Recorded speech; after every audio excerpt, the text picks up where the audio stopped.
Прийшли окупанти до нас в Україну, форма новенька, воєнні машини, та трохи поплавився їх інвентар.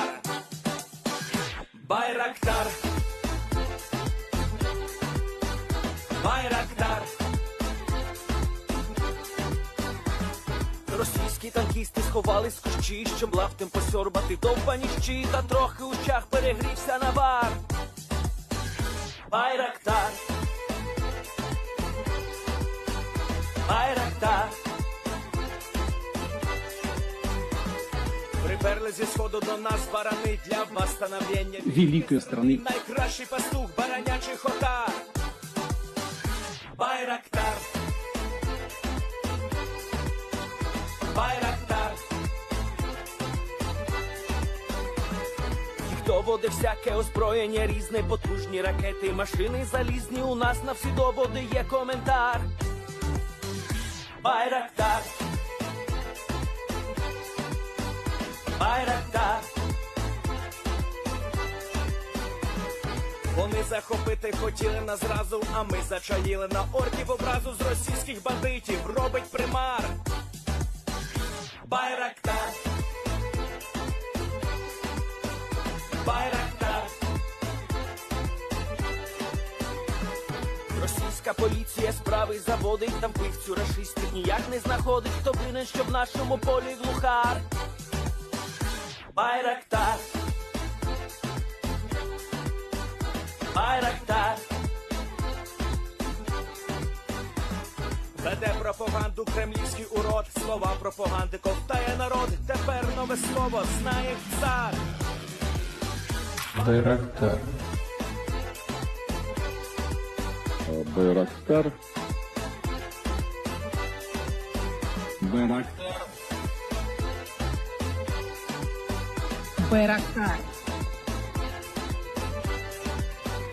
Байрактар.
Yes.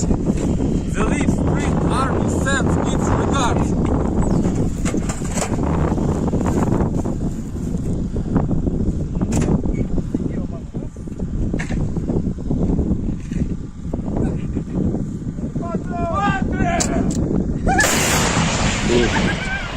Русский военный корабль. Предлагаю сложить оружие и сдаться. Русский военный корабль, иди нахуй.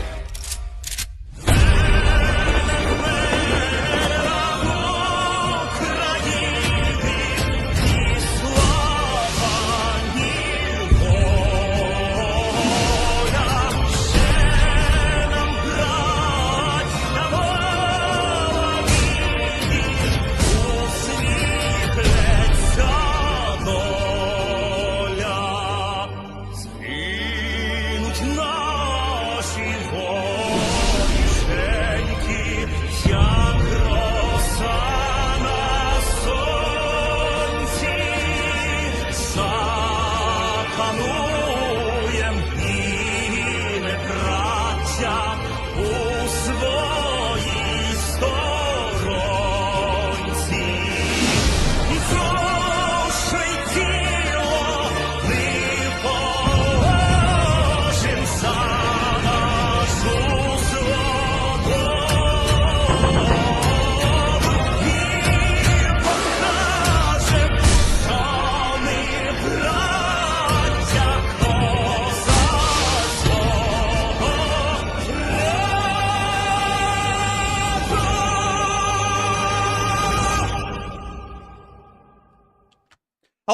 everyone, I'm the Enforcer, and I'm accompanied by Enforcer Matt.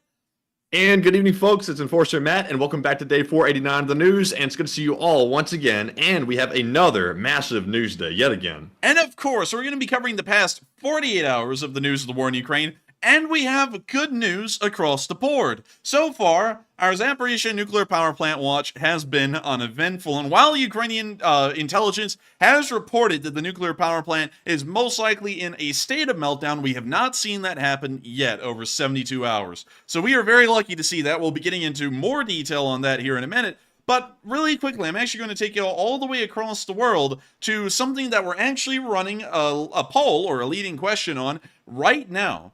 At this very moment, the Russian Navy, most likely based out of Vladivostok, so this would be the Far Eastern Fleet of the Russian Navy, is currently sailing through the Strait of Taiwan.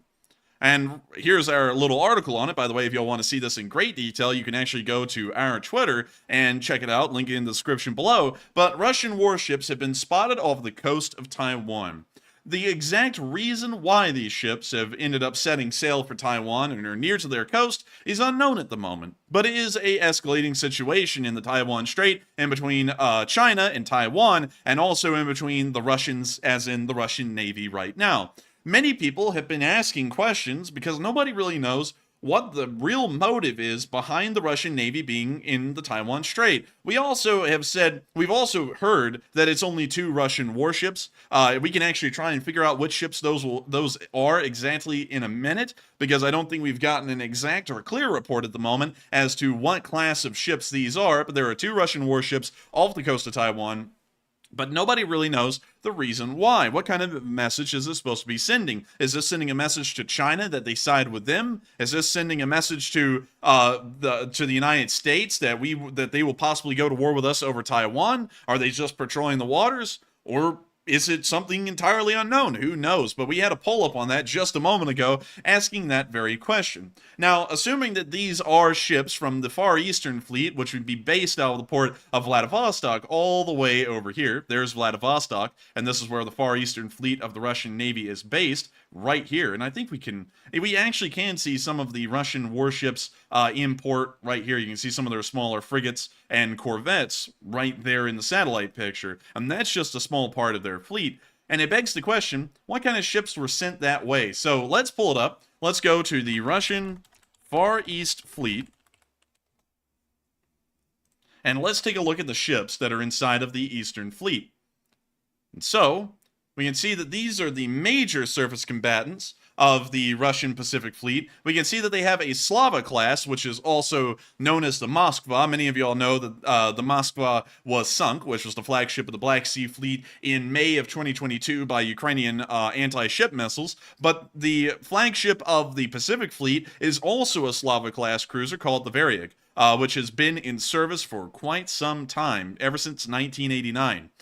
We can also see that they have several Udaloys. These are most likely one of the ships that we're seeing in the Taiwan Strait right now. And we can also see some Staragushti class frigates, more so corvettes. You can see these right here. These are probably one of the more modern and more advanced ships inside of Russia's fleet or Russia's Navy, but we don't know how advanced these ships really scale up against Western ships. We've never really seen them in combat or in action yet, but if the rest of the Russian military, as in the Army and the Air Force, is anything to go by, it looks like a really good ship, but it probably doesn't perform that well in actual combat. Probably pretty behind the times technologically. But those may be some of the ships we're seeing inside the Black Sea Fleet. Some of these here, like the Grisha class, they're getting a little too small to be out on the open sea like that and travel as far as Taiwan. These most likely would only make it comfortably to around the very edge of Japan, perhaps, down here near Fukuoka, and then they would probably turn around and head back to port. So we're probably seeing some of the larger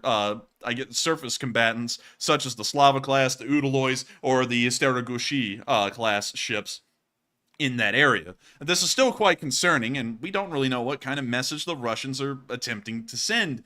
At the meantime, the messages in the Russian government have been incredibly mixed about Prighozin and the Wagner unit, as that is still an ongoing issue right now for the Russian government. And to guide y'all through a little bit of the story, because this story has been developing for 48 hours now, we've of course put out several updates on this in between the last time we ran a stream on Sunday and now.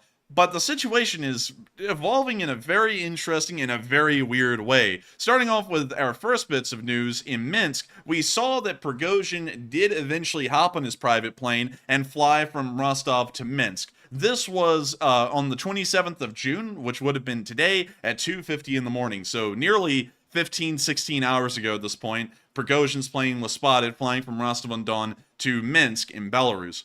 Once the plane landed, Lukashenko immediately came out and made a statement confirming that Prigozhin had in fact arrived inside of Belarus and that he will be remaining there for a fairly long while. He also made an additional statement that was very interesting in a way. He said that they would possibly be given a former Belarusian military base, this is according to Fytuk's News, that the Belarusian army was using, so that way the Wagner could base out of this former Belarusian military base.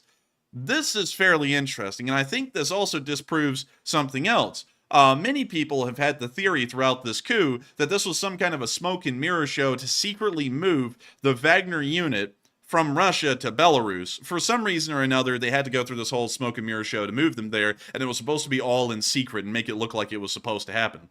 But the thing is that if this was supposed to have any element of surprise or secrecy to it, all of that just got thrown out of the window, because Lukashenko just publicly stated he would be willing to give a military base to the now exiled Wagner unit. So the element, I have no idea why he would even do that. There's going to be a poll on that shortly, by the way. Yeah, I don't really know why he would do it either, but we'll talk about that in more detail here in a minute. But he did offer them a military base, just to make that clear for y'all, and I think that logically rules out, if we were to consider that it was a realistic idea that this was a smoke and mirror show to quietly move the Wagner from the Ukrainian front lines to the northern Ukrainian border in Belarus. That can't be the case anymore, because there's nothing quiet or secret about Lukashenko making a public announcement about something like that. I believe that this may actually be an attempt by Lukashenko and Putin to see that the Wagner group operates in some small form into the future. Everyone has to remember that in the modern world, a nuclear power really can't go around and throw its weight everywhere, because it could end up getting in a lot of diplomatic confrontations with other countries, particularly the United States. And considering that the Wagner has been Russia's right arm operating out there in the outside world, in the Middle East and Central Africa, it would probably make a good deal of sense that the Wagner mercenary group continues on in some form and in some way, so that way Russia and the Russian world can have its interests exerted onto others in other parts of the world. And so that may be why this offer is being given, so that way the Wagner group can exist in some way, shape, or form. But even that idea, even that theory, stands on some very precarious ground. In fact, it doesn't really stand on any good ground whatsoever, because reports have been coming out today from Syria, inside of Assad-controlled territory, that the Russian army is going around and raiding Wagner bases and arresting and detaining all of the Wagner forces inside of these bases. And this is according to the Al-Hadath TV channel inside of Syria. And to read y'all the caption here, the Russian military detained Wagner commanders in parts of Syria, according to the Al-Hadath TV channel. We are talking about 4 detentions in Al-Suwaida in southern Syria, as well as in the Khmenin air base. In addition, raids on Wagner bases in Deir el-Zor, Hama, and Damascus. This was today of this year.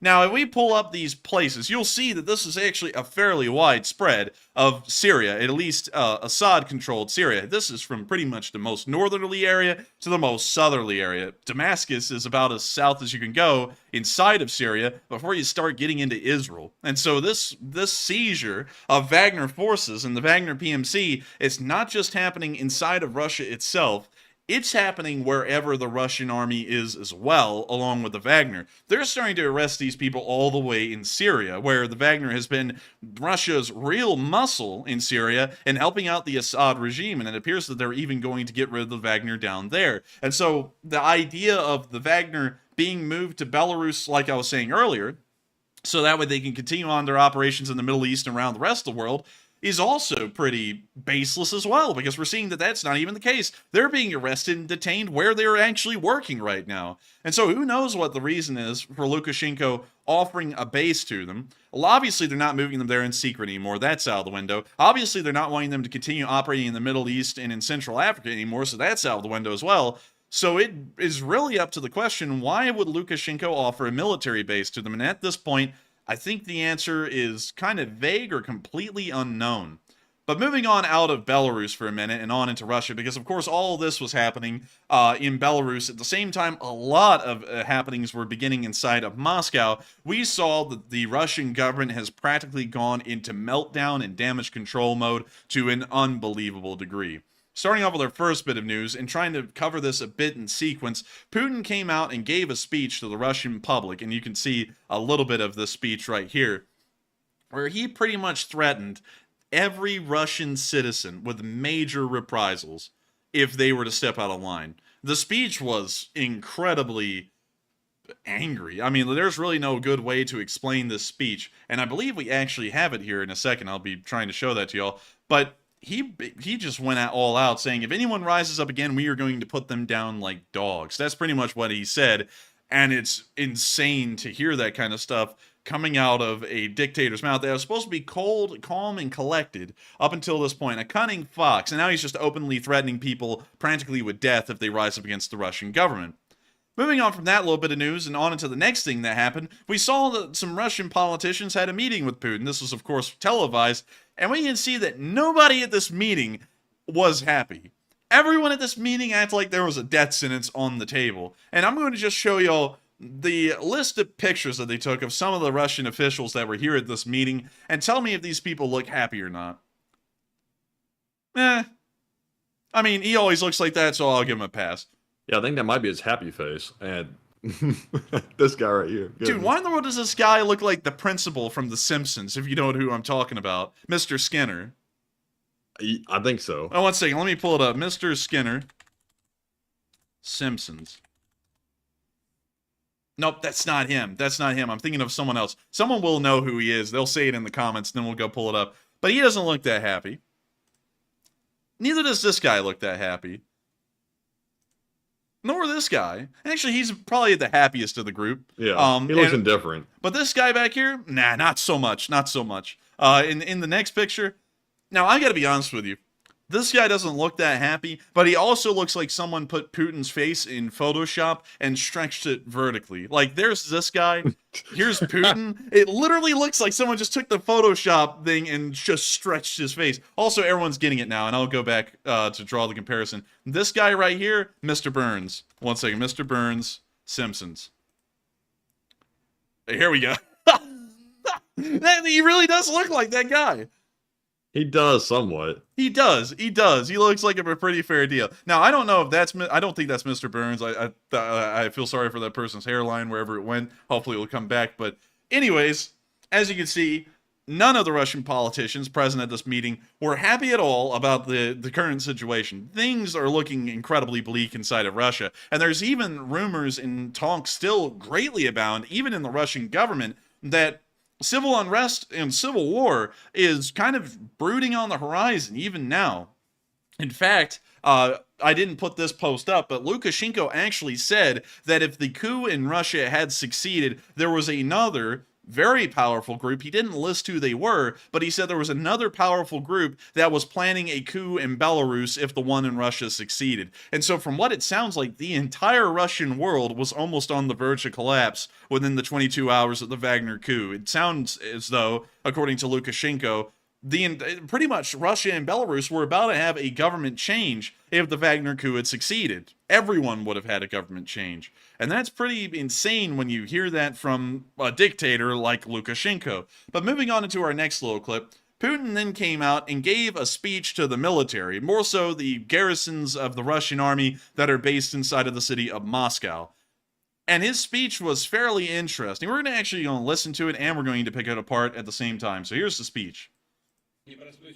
In a difficult situation, you acted clearly and in harmony. You proved your loyalty to the people of Russia and your military oath. You showed responsibility for the fate of your homeland and its future. The Ministry of Defense, the Russian Guards, the employees of the Ministry of Internal Affairs provided reliable work for the most important control centers, strategic, including defense facilities. security of border regions, the strength of the rear of our armed forces. All combat units that continue to heroically fight on the front at this time. We did not have to remove the combat units from the air defense zone. Our comrades died in the confrontation with the rebels. The pilots did not die. I have to say this real quick. We're going to pick this apart in a minute. A lot of pilots died. And with honor, they fulfilled the order and their military duty. Please honor the memory of the minute of silence. You know what's weird about this, though, is that we've seen picture evidence of multiple Russian helicopters that were shot down with their pilots lost, and also that Ilyushin 22 that was also shot down with the whole crew of 10 being lost. And for some reason, he's going to come out with visible proof, probably even circling around Russia, showing that pilots and aviators did die in this coup, and also Wagner soldiers also died in this coup, and now he's going to say, no pilots died. Lots of pilots died, like 20-something of them died.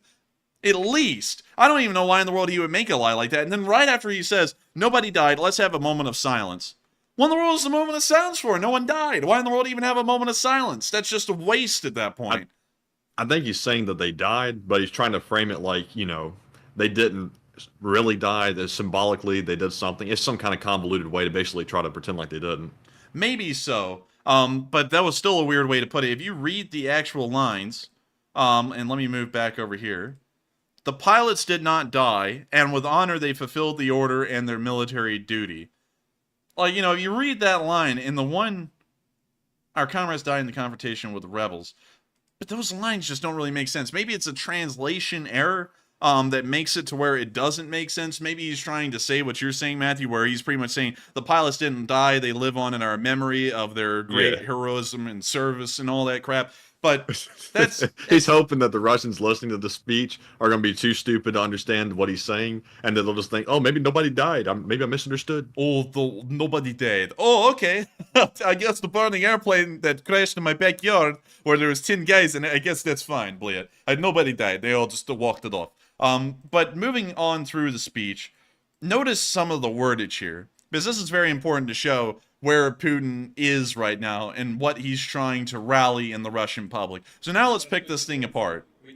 In a difficult situation, you acted clearly and in harmony. This one line right here is Putin trying to make the connection to the Russian public that absolutely no units of the Russian army defected in their role or purpose to serve the Russian government. This is blatantly untrue, as the garrison in Rostov-on-Don, including the police, the Rosguardia, among many other units, ended up surrendering and joining the Wagner side. And so we know that the army did not act clearly in harmony, but this is an attempt to rewrite what happened and make it seem in the Russian public that the Wagner was all alone in this coup. You proved your loyalty to the people of Russia and your military. Now, this one's an important one, because the Russian army isn't really proving its loyalty to the people of Russia in any way. Even in the United States, if the military was to defend the U.S. government from an attempted coup, it wouldn't really be protecting the people in any sense. It would be protecting the government. But this is a blatant attempt to word what happened to make it seem like the Russian government isn't self-serving its own interests here. It's serving the interests of the public to once again try and pull the Russian government, Putin's led Russian government, into favor with the public and make them think that they work for them. That's the point of that wordage right there.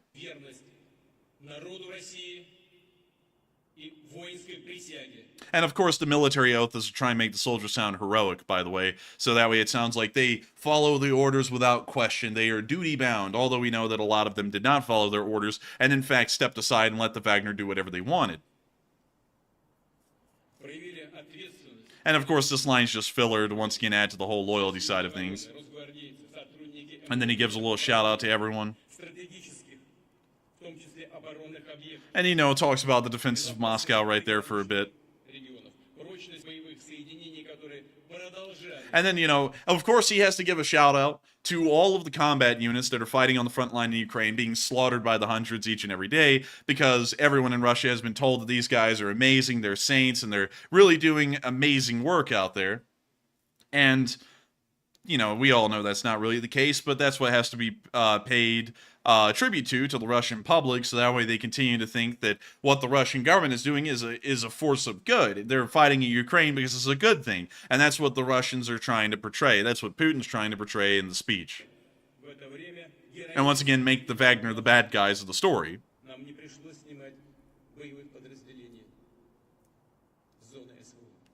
And then, he talks about we didn't have to remove the combat units from the air defense zone, meaning the air defense zone set up around the front lines in Ukraine. And the reason to point that out is because it just took, according to like this line of thinking, it just took such a small part of the army, of the Russian army, because they're so dedicated to their oaths and their pledge, that the few guys behind the lines, they ended up putting this whole coup down, and not a single Russian soldier had to leave the front lines to come and try and deal with the Wagner, because everyone behind the lines operated with such honor and dignity and followed their oaths and protected the Russian people. They're just amazing. And you can see that, when we read it like this, everything that Putin is trying to say is very out there. You can clearly tell this is a speech attempting to try and get the Russian public back on his side again. But to the Russian public, this is once again playing into, if they don't know any better, that idea of Putin being the protector of the Russian people. And that's what the speech is trying to go for. But nonetheless, and then he talks about the pilots who died. From what we can tell, there was a translation error. But he did say something about the Russian pilots who died and how they died fulfilling their oath and their honors, so honorable and everything, all that stuff. Once again, trying to play to the sympathies of the Russian public. And so you can see that while he also threatened to kill everyone in Russia if they rise up, he also wanted to make it sound like the Russian government cares for them, so that way they don't take it that offensively.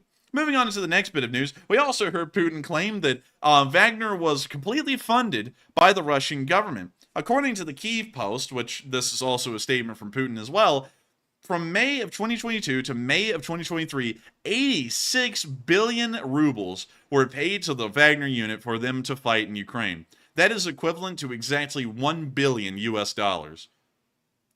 And I gotta say, that is a crappy investment. A terrible investment, if I've ever heard of one. They're saying, we gave this unit $1 billion to get prisoners out of prison and fight for one city for 8 months nearly. Fight for it, die for it in the tens of thousands, finally take it, and that's it. And it cost $1 billion.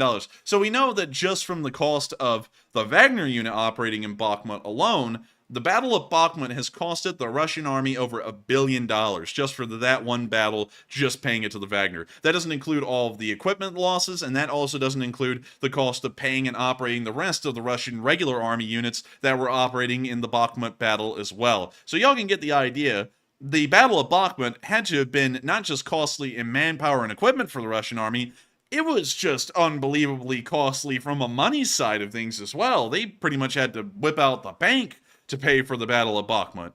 And even I thought it worked like basically Russia had a contract with Wagner to do the fighting in Bakhmut, and instead of, it seems like Russia was just giving them whatever money they needed, like it was their own defense forces. It kind of does. It's a really weird arrangement from what they're making it sound like, but nonetheless, a terrible investment. I wouldn't. Now listen, y'all. I know a lot of y'all are into investing in stocks and futures and shorts and everything. I would not listen to the Russians on investing in anything, because if that's what $1 billion gets them is a 8-month-long and the bloodiest battle of the war just to take one insignificant town, I would not listen to them on investment advice whatsoever. But moving on out of that bit of news into the next one, we also heard that some Russian diplomats are on their way to the United States at this moment. Airplane registration RA96018, Oleshky 96, operated by the Russian Federation's government, is currently en route from Moscow to Washington, D.C. This was reported at 7:15 a.m. in the morning, so we can assume that this aircraft has landed in the United States already, and the diplomats are wherever they may be.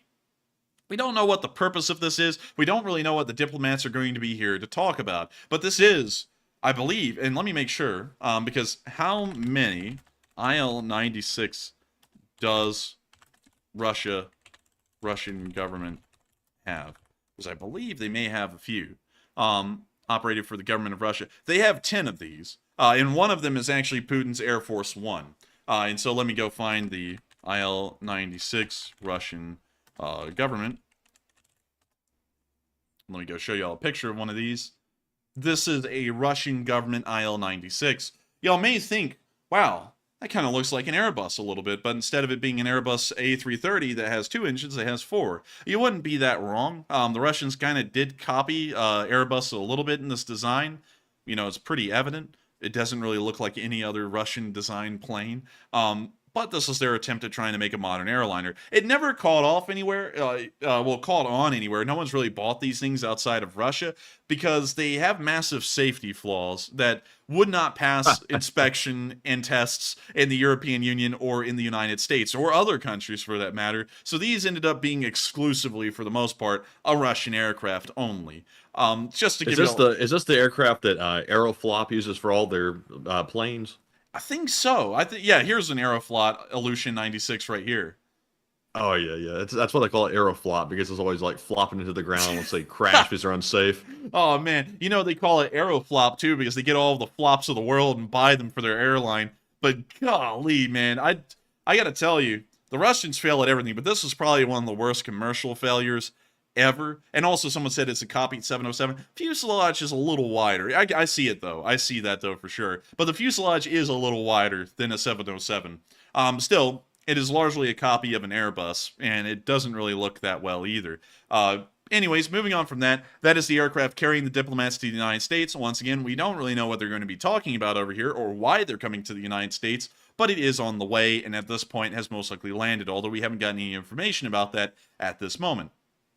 So with that, we're now going to be moving on into some of our last bit of news inside of Russia, where we heard that while Wagner forces were being raided and detained in Syria, and we also heard that the Wagner is being disarmed currently, the process is still ongoing in the Rostov region, Putin is giving the Wagner several options. I'll read to y'all these options. These were listed by Anton Gerashenko on Twitter. Number 1, the first option, is to sign contracts with the Russian Defense Ministry or other power structures, meaning the internal police, the Rosguardia, or anything similar, return home to their families, which is actually a pretty sweet offer considering most of the Wagner soldiers are prisoners and probably haven't been with their family in years. They've pretty much been released from prison at this point and will be allowed to go wherever. Or the third option is to live in exile in Belarus. Nobody's really using the wordage, probably because it sounds really harsh to say that they're going to be living in exile, but the option of leaving to go to Belarus is going to be living in exile. These people will not be able to return back to Russia, and so leaving for Belarus is exile in Belarus. And so Anton asked the question, is this the end of the Wagner PMC? The answer to that is yes. Regardless of whatever option they pick, these Wagner soldiers will no longer be Wagner soldiers at the end of this. If they sign a contract with the Russian military, they become a part of the Russian army, the Russian Air Force, the Russian Navy, or the Russian Naval Infantry. If they return home to their families, they're no longer in the military, so they're not a part of Wagner. They're not a part of anything. If they leave for Belarus, they may still be a part of Wagner PMC at that point, but they're not going to be a part of Wagner PMC inside of Russia, and they're probably not going to be allowed to operate outside of Belarus. The Russians have already listed Prighozin as a foreign agent, and they're most likely going to be listing the Wagner unit as a group of foreign agents as well. And so this is essentially the end of Wagner, and that makes no sense because, Matthew, you may remember this today, Prighozin came out and said the whole point of the coup was to make sure the Wagner doesn't cease to exist. And now we're seeing that the Wagner is going to cease to exist in all respects for the large part.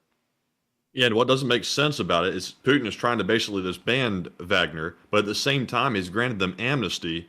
So what's the punishment if they keep on basically serving as mercenaries? There is no punishment. Well, you know, maybe he'll backtrack on that as well. Maybe that's getting ready to backtrack, and once this thing kind of dies down a little bit, they'll go, oh, and by the way, now if you're a part of a PMC, because according to Russian law, it is illegal to be a part of a mercenary group, then they'll go, oh, by the way, according to this law, which we've never really acted on to this point, it is illegal to be part of a PMC now, and so you will be charged and arrested for that instead. Maybe that's what they're going for. Maybe, but it seems like Russia really can't properly defend itself without a PMC. So to make them basically illegal would be basically screwing over their national defense. Maybe so. I think it may be that way. Who knows? It's a very tricky and confusing situation right now with the Wagner and the Russian government. But we still do know that that Prighozin has arrived in Belarus at this point. He is under the protection of Lukashenko. Lukashenko seems to be trying to warm up to him and possibly provide some kind of a benefit for the Wagner to end up in Belarus, so we may see that that ends up being the case. The one bit of news that we got outside of Moscow today was very interesting as well, because once again, this is starting to reappear. We can see that as the Russian manpower situation continues to worsen in the Russian army, we can see that they're once again throwing up the propaganda advertisements. Now, school in Russia and school here in the Western world are two different things. Well, particularly in the United States. In countries like France, Britain, Germany, it's mostly common for parents to not really show up at the school. In America, it's a little different because a lot of kids don't like riding the school bus, so parents usually end up at the school kind of often. And they are able to pick up their kids there in their cars, sometimes go into the school, a whole bunch of functions happen there.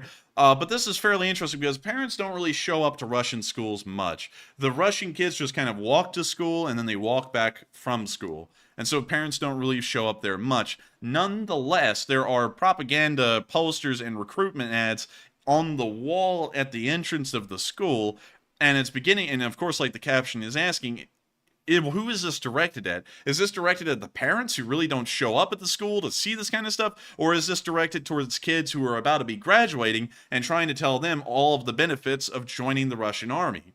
I would honestly go with the kids who are about to graduate and telling them the benefits of joining the Russian army, because that kind of happens here in American schools as well. When I was in high school, we used to have a load of recruiters come through. The Southeast is usually where most of the U.S. Armed Forces gets their recruits from, and they would usually talk about all of the benefits of joining the U.S. Army, the Navy, the Coast Guard, the Air Force. I just remember that the Air Force always gave the most lackluster recruitment speech because they always acted like no one was smart enough to join the Air Force, and, you know, that usually made people want to join the Air Force even more. So it's a really smart recruiting tactic on the Air Force.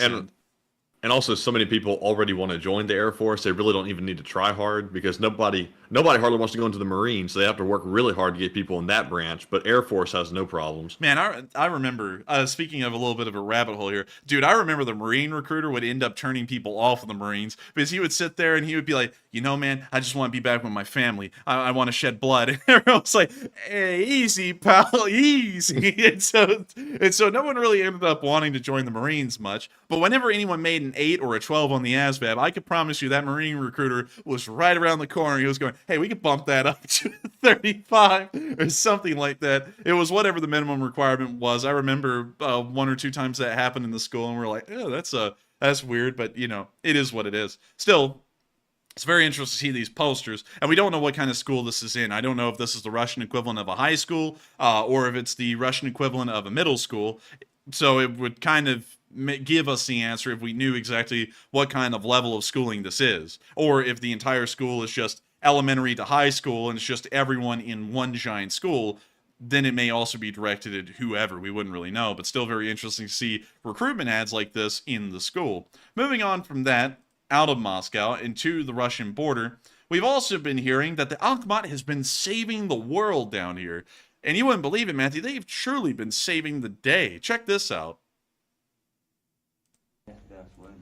They've been coming up with plans. Put a green screen on the wall. Yeah, they put a green screen on the wall. Look at this. They shifted some footage. This is supposedly them blowing away Ukrainian forces that have crossed the border.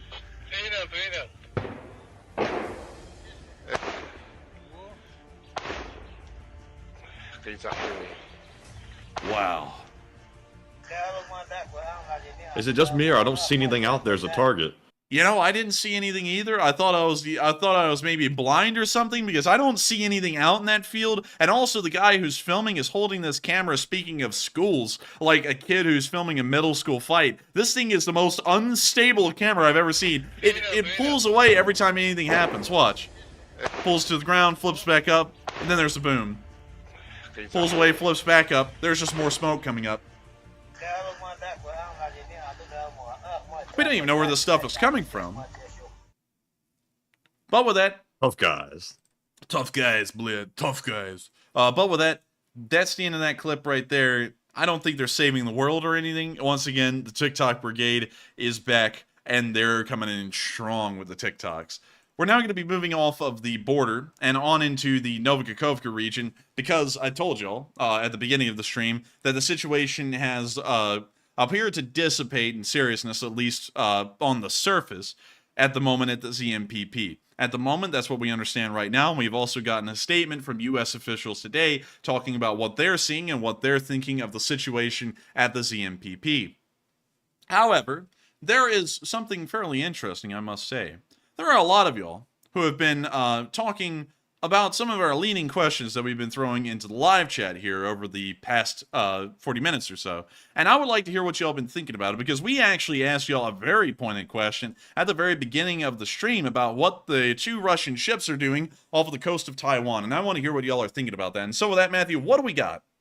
All right, let's jump right into our first poll, which says Russian warships have been spotted off the coast of Taiwan, and why do you believe this is happening? It looks like 35% said Russia is intimidating the USA, 35% also said Russia is backing up China, 16% said unsure, and 14% said Russia is just patrolling the waters. And to me, it seems like a really cheap attempt to try to intimidate the USA. They're trying to send over ships knowing that we have a vested interest in Taiwan and that China has been messing with it for some time now. And now they're going to go over there and see if they can try to stir things up a little bit more to distract us from what's going on in their country. To me, I don't think they really have the ships to spare. They really need those ships over there toward their country because Ukraine's going to end up probably attacking back inside their territory at some point. And they don't really have the equipment to spare. But Enforcer, what say you? I would say it's probably a fairly cheap attempt to try and send a message to the United States about, oh, Russia's going to meddle in your affairs. What they're probably wanting to do is they're probably wanting to prey on the small part of the U.S. population that believes the Russians are a serious fighting power at this point and make them think, oh no, World War's about to begin, oh no. But in reality, it's 2 Russian ships. They're probably pretty crappy anyways. And, you know, they're going up against the United States. The Ukrainians are blowing the Russians away right now with our equipment that's nearly 40 years old. So I don't really think the modern Russian military would stand a chance. On top of that, let's go look at this real quick. Let's go look at the Pacific Fleet, Russia. And let's go look at their fleet again. And let's just go look at the 2 largest classes of ships, the ones that are most likely conducting these actions.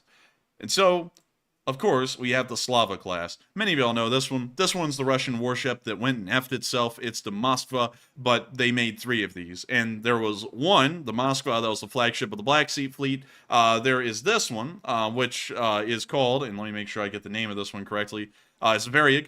It is the flagship of the Pacific Fleet, and then there is a third one, and I forgot the name of that one, but it is the flagship, I believe, of the Arctic Fleet. Nonetheless, let's go down to the armament here, and let's see what kind of armament this ship has.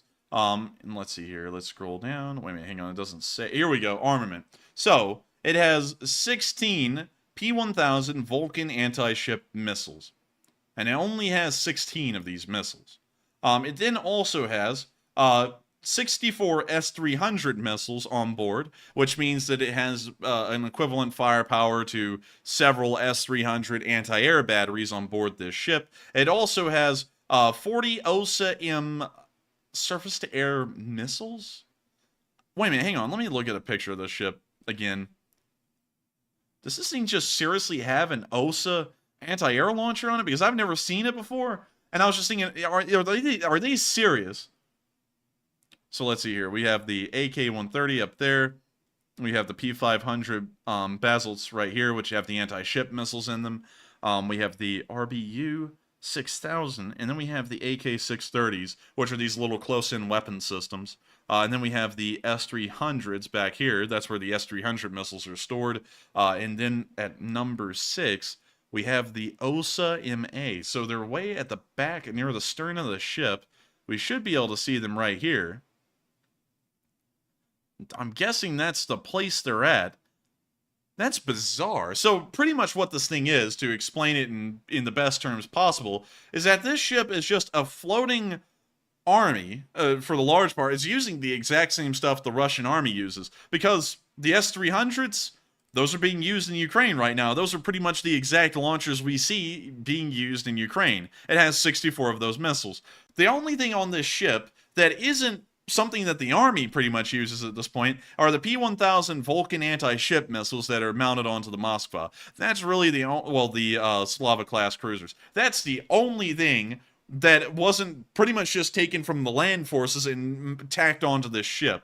We can also see that they have the OSAs. There's an OSA anti-air system right here on land, so that we can That's get nice and ugly. Yeah, that thing's super ugly, man. This thing looks like it's crying out for mercy. Like it's white mercy killing or something. It's terrible looking. But they have 40 of those missiles, and they have 20 in each turret. They have one for each side of the ship. And then they also have the AK-130s, dual purpose guns, which is the main gun at the front of the ship. That's a 3D render of it. And then we can also see the close-in weapon systems right here.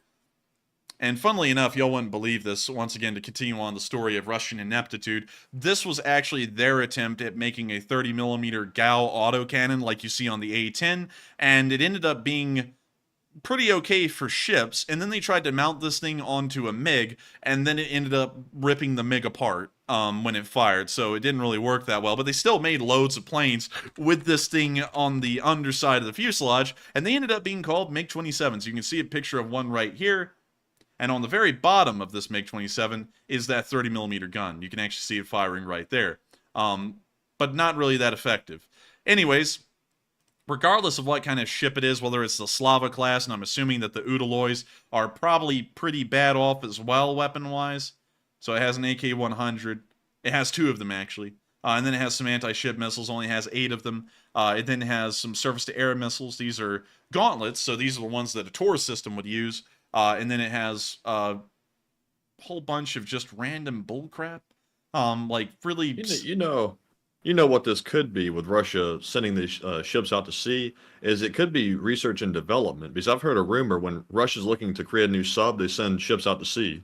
You know, I think that may be the case, man. That was a pretty good joke. You set that one up, and I was sitting there waiting for something serious, and then it was a joke. And I was like, that is solid. But with that, I hope that addresses that fairly well, also giving a little bit of background as to what those 2 ships may be and how bad off they are. Probably not that good. Probably not that well off. And so with that, we are on to the next one. All right, and our next poll says Putin lashed out at the Russian people in his latest speech, and will crackdowns and purges begin soon? 69%. Nice. Said yes, crackdowns and purges are coming soon. 12% said no, Putin will try to brush it off. 11% said he will probably, but unsure, and 8% said undecided. And on this one, I am almost certain, in my mind, that Putin is certainly going to try to purge his government of any people that could try to overthrow him, as well as crack down on his people. That last speech he made was directed right at the civilians in Russia, basically tell them, do not stand up against me or I'm going to crush you. Like you saw, or like you tried to portray like you did to Prighozin, which you really didn't. Prighozin just backed down because his family was being held hostage. But, Enforcer, what say you? I would have to say the same thing, pretty much threatening the Russian public and telling them if you step forward, you'll get crushed by the government. And you can see that the Russian government now is very weak feeling, because they're coming out and trying to make it sound like the government's invincible, don't stand against us or we'll put you down, when just days ago it was proven that the Russian government is weak and vulnerable, and so now they're trying to come out and make people think they're a strong man again, and no one, I think, is really going to believe that, even people in Russia. So with that, I hope that addresses that, in my opinion, fairly well, and with that, we are on to the next one. And our next poll says, today, Russian aircraft flew to D.C. in the USA and retrieved diplomats and staff, and what could this mean? 51% said Russia is trying to close itself off, 21% said unsure, 15% said it seems like a petty move, and 13% said it's a routine exchange of staff. And the official story is the Russians were simply exchanging their staff. Basically, there was a 3-year term that these diplomats served in the U.S., and their 3-year term was now up. To me, that sounds like a good cover story, but I have a feeling that the timing is a little bit odd here with the coup just happening, and now Russia's sending planes over to collect their diplomats. It looks like maybe something else is happening, but then again, that is just speculation on my part, and we don't have any evidence to back that up. But Enforcer, what say you? I would have to say it probably is coinciding with what's happening right now. It's a little weird to think that they're going to pick up their diplomats just a day or two after the coup happened. You would think they would probably just tell them if they were supposed to be picked up, we're going to be extending that a little bit. So who really knows what they're doing? I honestly wouldn't believe what they're saying. I think they're probably picking them up because they're planning on possibly escalating, or they're planning on cutting off diplomatic ties to the West. Who really knows? But with that, I hope that addresses that, in my opinion, at least somewhat well. And with that, we are on to the next one. All right, and our next poll says Lukashenko welcomes Wagner PMC to Belarus and offers up some military bases. And why do you think he's doing that? 50% said he wants Wagner on his side, 38% said Putin instructed him to do so, 9% said unsure, and 3% said, maybe he's sympathetic to them. And to my understanding, I'm not sure if this is totally accurate, but I think Lukashenko has known Prigozhin for a long time. Nonetheless, Lukashenko's loyalty is much more seated with Putin than Prigozhin, I'd imagine. I would take a guess and say that Lukashenko probably wants Wagner on his side, and also it's a mixture of Putin telling him to do so. Putin wants Wagner out of his country, so he's going to dump them off on Belarus. But I think that's a bad maneuver because Lukashenko might not be totally trustworthy. But Enforcer, what say you? I would have to agree. I don't really think Lukashenko is a trustworthy person. It appears that he's also fairly power hungry and wanting to secure a little piece for himself, a piece of that pie. So I would say I wouldn't really trust the Wagner going to Belarus because Prigozhin may end up using them himself, and who knows what for. I can't really think of anything the Belarusians could use the Wagner for unless it was to try and destabilize Russia, because there's really no other options for the Belarusians rather than dealing with the Russians themselves. And so with that, I hope that addresses that, in my opinion, fairly well. Of course, not perfectly, but fairly well. You know, there's some room for improvement there. And with that, we are on to the next one. All right, and with that being said, we are fresh out of polls for now, so we're moving on to our 3 Super Chat questions. And up first, we have a generous $10 Super Chat from Coral Danilo. And thank you very much for that support, Coral. He says, make Russia Muscovy again. Yeah, and I gotta thank you for the support, Kroll. And I would agree. Make Russia Muscovy again. Why in the world could we not make Russia Muscovy again? In case y'all are wondering, Muscovy used to be kind of like an extension of the Kievan Rus inside of Ukraine for the longest time until the Mongols arrived. And then that's when we saw the split for the large part in between the Ukrainians and the Russians, but the Ukrainians were actually the original culture. And so, thank you so much, Coriel, for that. And I would agree. Make Russia Muscovy again. And with that, we are on to the next one. And up next, we have a $25 Super Chat from none other than Mark, the incompetent drone operator. And thank you, Mark, very much for the support. He says, Wagner gives him another force to keep him in power and would not take much to topple him, and birds of a feather. And I thank you for the support, Mark. And I would agree. Let's see, I'm having to make sure to read this again. Let's see, Wagner again.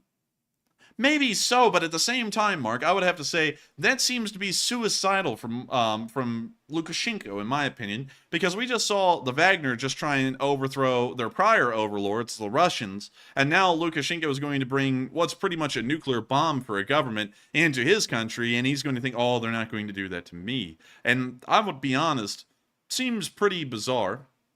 I'm not going to lie. I would not use that line of logic. I would say I would not trust the Wagner myself if I was Lukashenko, because it probably would be possible that they would try and overthrow the Belarusian government. Who knows? But still, it looks like Lukashenko is willing to make that risk, and that may be the reason why. He may be hoping that they can help to bolster his government, because the Belarusian army is only 70,000 strong, and having another 8,000 at least Wagner soldiers inside of Belarus would probably help out a lot in trying to keep government stability in Belarus, especially against a growing opposition to Lukashenko and his regime. And so with that, thank you so much once again for support, Mark, and helping this channel to keep on running. And with that, we are on to the final one of this segment, and then we're going to be moving on back into the news.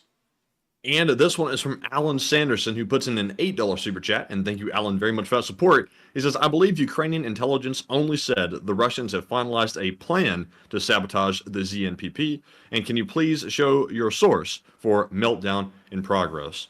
And I will say that that source was directly from Ukrainian intelligence. They said that a plan had been approved, meaning that the plan was being put into motion. So that came from, I think it was Budanov. I don't know if I have the name correct or not, but it was directly from one of the top people there. I believe it was Budanov. And we also put this out as a retweet on our Twitter profile, which I'll be going down to right. Let's see here. Let me go check. There's a Russian plane. Let me go down here. Let me move a little bit further. Let me move a little bit further. We're almost there. We should be there soon. We're getting there. And we're getting there.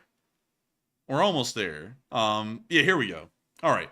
So, this is according to the Kyiv Post. Russia has completed, and we'll also go to that post here, This is from the Kyiv Post, and this is according to Ukraine's intelligence. Russia has completed preparations for the bombing of the Zaporizhzhia nuclear power station. The plan has already been drawn up and approved, Ukraine's intelligence reported. That's from Ukrainian intelligence, reported by the Kyiv Post, which is a Ukrainian news outlet. And so they got this information directly from Ukraine's intelligence forces, and then they reported that on the news. And so this is something the Ukrainian government wanted to be put out. Then later on, the Ukrainian intelligence also said they planned on this happening at some point on Sunday over the course of the next 24 hours. It's 72 hours later, and it did not happen, but this is what the Ukrainian intelligence said was going to happen. They said that a plan had been drawn up and approved, and that it was already underway, and possibly would lead to a meltdown of the power plant within the course of 24 hours.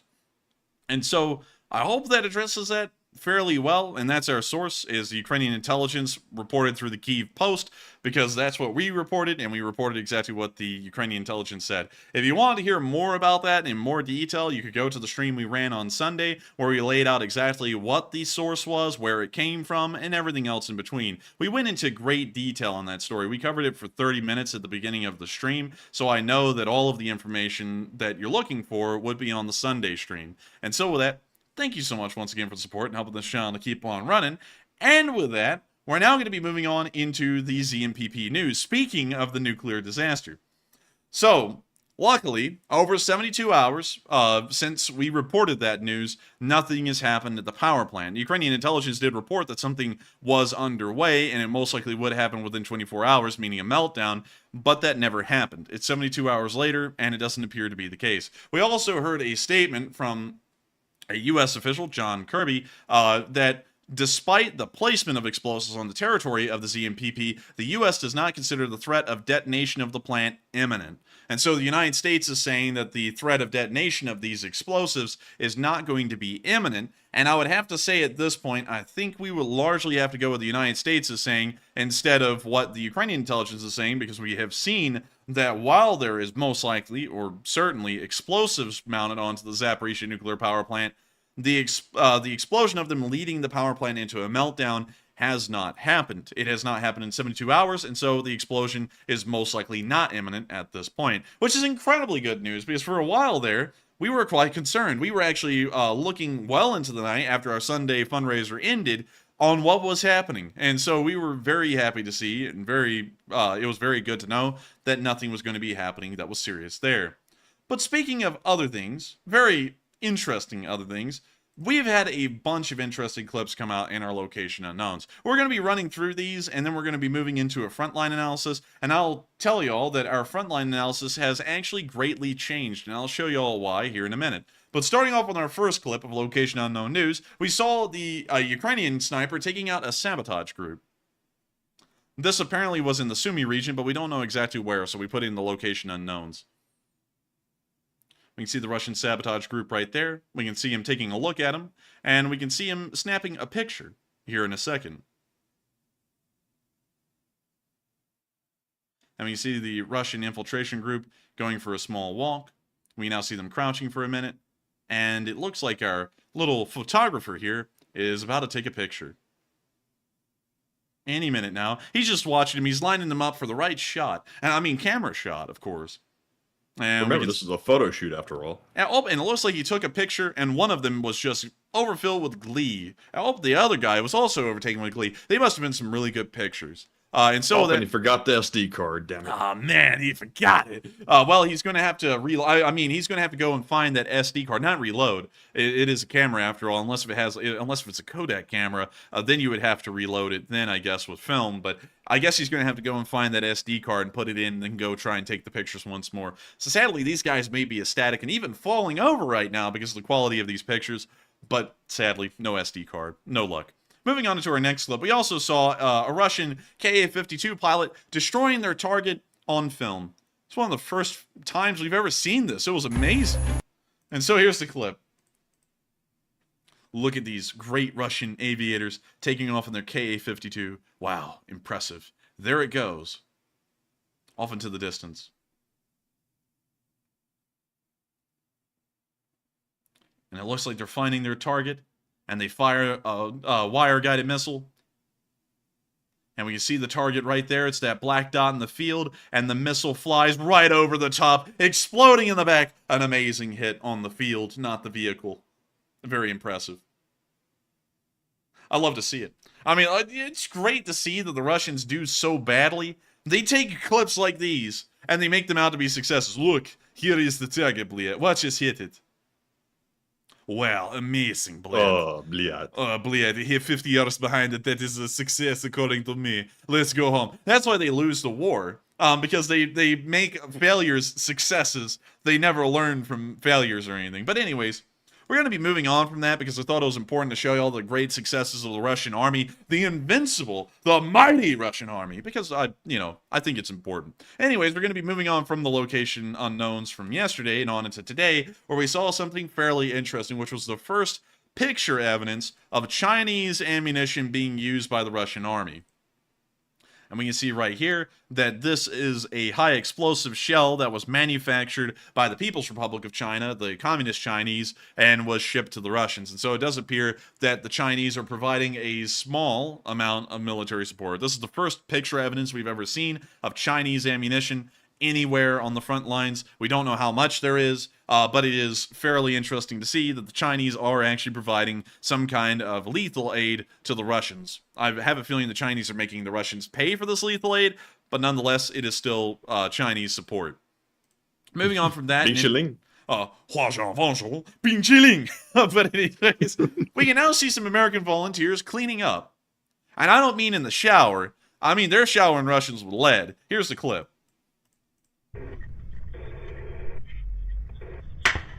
And they take gunfire, and then they light these guys up. I'm sorry if anyone's epileptic. You might want to look away from the screen because it's about to be seizure-inducing for at least the next minute. But as you can see, the Americans are holding back no punches. They are literally lighting up this tree line.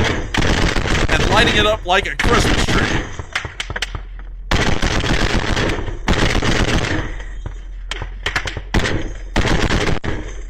Out, out, out, out! Go, go, go!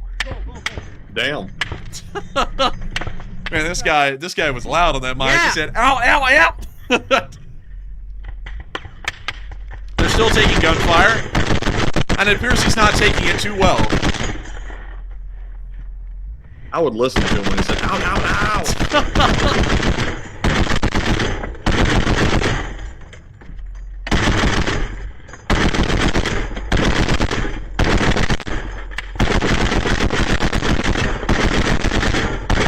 I don't know what it is about the audio in this clip, but the sound makes this thing sound like it's a freaking tank cannon firing on automatic. It's like, oh, we're taking fire, boom. Like, it's just like the world blew up. It's like right there, it's like, good God. It's like, could this thing be any louder? You know, the Russians were thinking, Matthew, oh, bled, a Humvee. And then they started shooting at it, and then that thing opened up on them, and they went, oh, God, retreat. We need to leave. But anyways, moving on from that one and into the next one, we also saw some Ukrainian soldiers checking out these endangered polecats.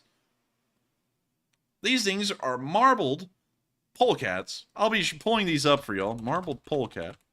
Just as a little bit of a side note, these are an endangered species in Ukraine, and they're really neat. They're marbled, literally, and they're just little itty-bitty polecats. Yeah, they're really cute. They're like little miniature ferrets. But when you said they stopped by to look at them, did they have like a place they usually stay at, like a house? I guess. I mean, let's say they came out. It's like, let's stop by the marbled polecat's house and check on him. I mean, like, I guess that would be the case. We can also see their natural range is actually within the Donetsk and Luhansk area in Ukraine. They are endangered in that area, and I don't know how many wild examples of this there are. Luckily, they're not that endangered. They are a rodent, after all, and you can see that their range is extensive, spanning all the way from Serbia to almost Beijing in China, so they have a pretty big range, but nonetheless, they are endangered in Ukraine, and we can see one of these little things on the side of the road. We can actually see several of them. When you see the soldier petting the little polecat, and is quite confused by his actions. I mean, also hear it growling. Well, actually, that one's growling. The other one's just wanting some petting. And he's laughing until that thing launches at him. Okay.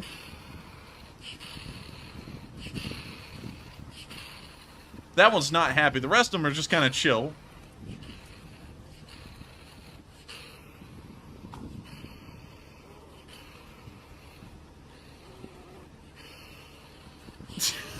That one's just so scared. The other ones are just perfectly fine with being petted. Oh, look, there's more.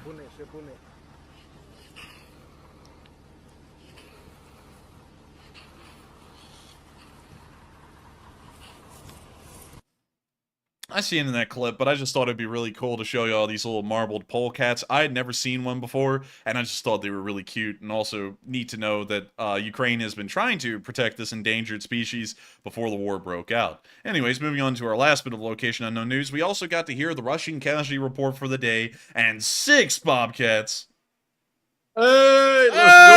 were destroyed. An amazing number. 6 bobcats. Hey, look, somebody made a collage of all the bobcat photos and a number 6 over there. That's pretty cool. MMMOR put in 6 destroyed bobcats. Very nice. And let's see here. What else do we have? 6 for Matt. Hey, Uncle we Sam. have a machine with a barrel on the front. An oil barrel. Uncle Sam driving forward the oil barrel. Very American. That's about right. It's the Enforcer 6 Bobcats for Matt. There are a lot of Bobcat memes today, actually. Look, there's another one for Gary. Nice. Nice. Very nice, very nice. So a lot of Bobcat memes, and we saw that 6 special equipment vehicles were destroyed over the past 24 hours, which is a fairly consistent and pretty good number, really. And also, the frontline losses have been fairly decent as well. We saw that 590 Russian troops have been liquidated over the past 24 hours. They have been turned into smoothies. 590 of them. Pretty nice. We also saw that 14 armored personnel carriers have ended up biting the dust as well, which is a little bit above average. It's about 1 or 2 armored personnel carriers above the war's daily average. We also saw that 21 supply trucks were destroyed, which is a pretty decent number. We also saw that 5 main battle tanks were destroyed as well, along with 28 artillery pieces, 10 drones, 2 MLRSs, 2 cruise missiles, an anti-aircraft system, and the 6 special equipment vehicles. All in all, a pretty good day altogether, and it's very nice to see that the Ukrainians were able to inflict significant losses on the Russian forces in most categories. And that started to extend on into our front lines. Now today I did something that I have never done before, and it's a bit of a change really. We're actually going into a little bit more detailed frontline footage, well not frontline footage, but frontline analysis, and not only that, we've also added in lines showing routes of advance from both sides that are public. They're not violating operational security for the Ukrainians. These are publicly recognized advanced directions by the Ukrainian Ministry of Defense, but it's showing them visually on the map. We've also done something else which is pretty revolutionary. If you look at this map and you look at Deep State's map, they are actually, except for the incredibly fine details, they are identical now. I've went and changed it, and we're going to be trying to update this frontline map daily along with the Deep State map, so this map is actually reflective of the frontline situation instead of just giving a general idea of it, since that would be a lot more accurate and a lot more easier to read. Moving on into the northeastern news, we did hear that Russian forces are still attempting a minor offensive in the Crimea direction. This is their only offensive along the entirety of the line of contact. It appears that they're not making much progress, and they're having to pull in heavy armor to try and support their advance, and it is still proving to largely be unsuccessful. Here's a video of a Russian tank firing its main cannon in support of Russian infantry in the forests. It appears that this was unsuccessful in hurting Ukrainian defenders. That was pretty loud.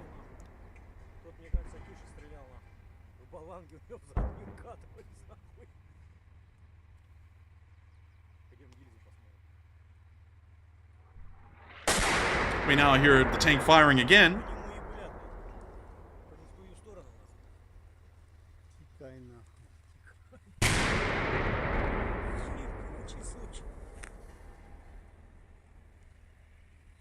Они возвращаются по кругу. Слушай, они это, как их, блядь, блестящие гильзы.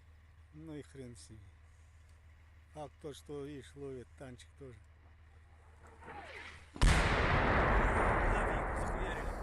Рядом? Не, вон туда, вон. А, промазали, вон, в дорогу попали, где он ехал? Да, и почти в БК. Дорогу. Yeah, I hear the tank firing again. Походу и назад танки были, это, блядь, не это. Быстро стреляет, да? And we now hear the tank's engine As the tank starts reversing, I believe. Что-то ответки нет. Неужели попал?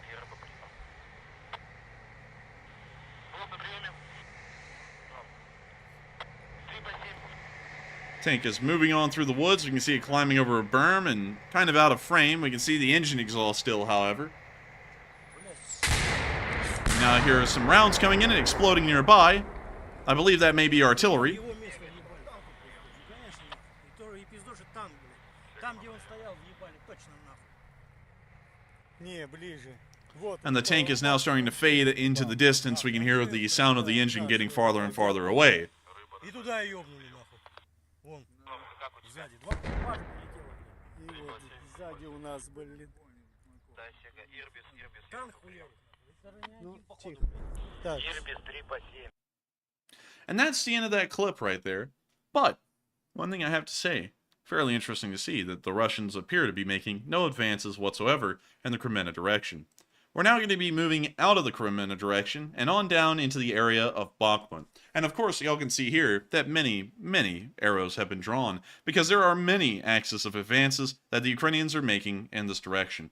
We don't have any video evidence to back up these advances here, but Ukrainian Ministry of Defense Forces have reported that they are advancing from the area of Menkivka towards Blahodatne, and they're also advancing from the direction of Chasiv Yar and towards Krasna Ora. They have been able to make several breakthroughs in the area of Bakhmut as well, particularly in between the gap in between the villages of Berkivka and Yehidne, and we've also seen that they're starting to make a decent amount of progress pushing the Russians back near the village of Zalesnyansky, and those appear to be the two main axes of advance. It appears that they're trying to encircle or force the Russians to retreat from the area around Dubovo-Vasilivka, which is on a higher point of a ridge, so that way the Ukrainians can continue to push the northern flank of the Russian forces near Bakhmut back, and hopefully begin to encircle the city.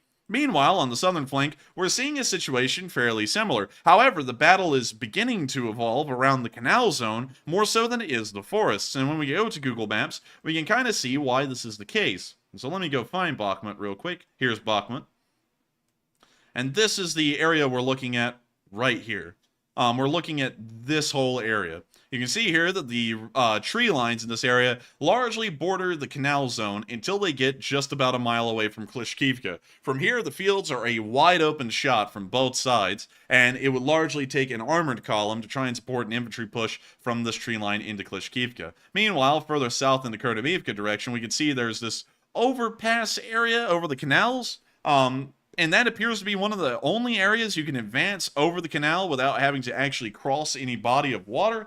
But we can also see that the Ukrainians and the Russians are beginning to fight across the tree lines in the canal and trying to create a foothold on the other side. The Ukrainians are able to take Kherson. The southern flank will most likely begin to be in a very precarious position for the Russian forces, as their very rear fortress, which would be Kherson, would then be breached and then threatened. And we can see that the Ukrainians are advancing directly into the open towards Klishkivka and trying to push through Kherson to then attempt to encircle Russian forces that are in the Klishkivka area and force them to retreat once again further south behind Bakhmut towards the area of Zaitsevo or Vershina, where the Ukrainians will be more poised to start pushing and creating a complete encirclement of the city of Bakhmut.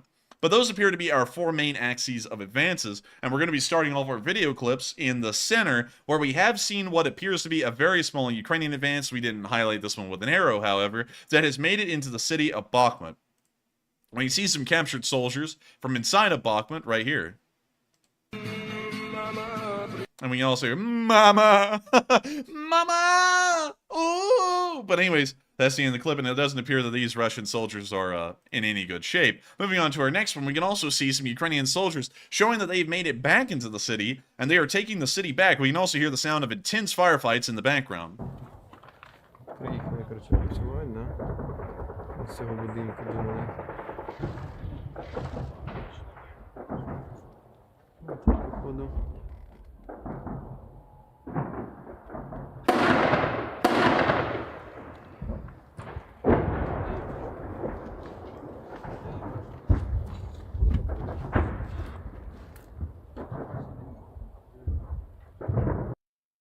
That's the end of the clip right there, but very nice to see.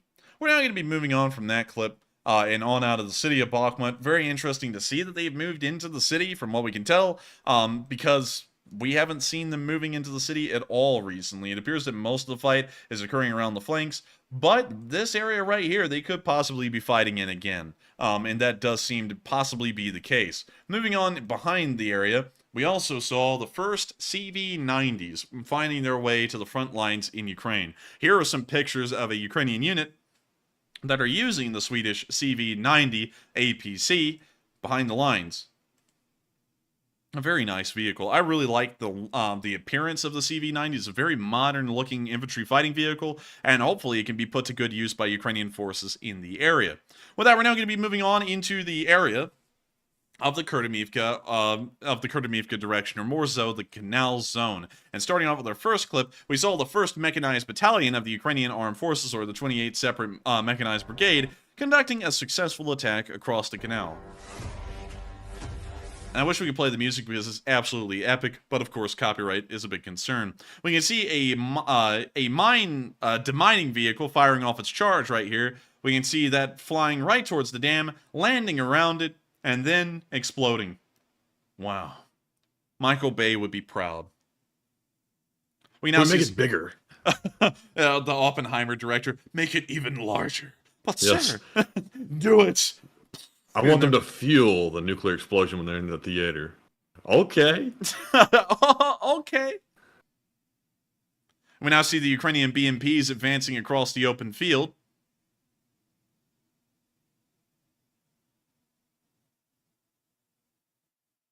And we now see the Ukrainian forces driving up to the canal itself and getting ready to drop off the infantry. But you can see the BMP laying down suppressive fire as they continue to advance to make sure that their column doesn't get hit by a Russian with an RPG in one of these trenches.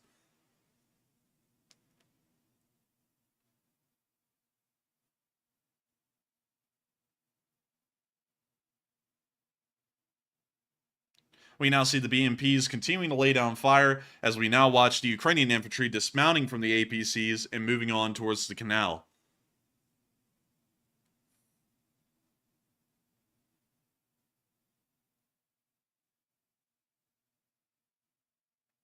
Some of the BMPs appear to be firing directly into the trench line in front of them. This BMP appears to be firing over the canal and trying to suppress supporting forces on the other side.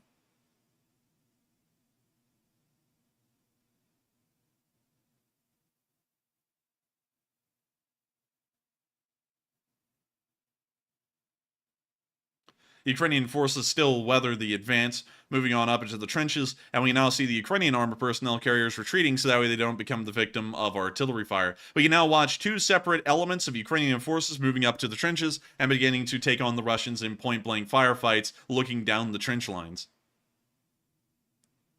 Tossing in grenades into the dugouts, usual fare, the usual kind of tactics and strategies we see employed by the Ukrainians whenever they reach a trench line.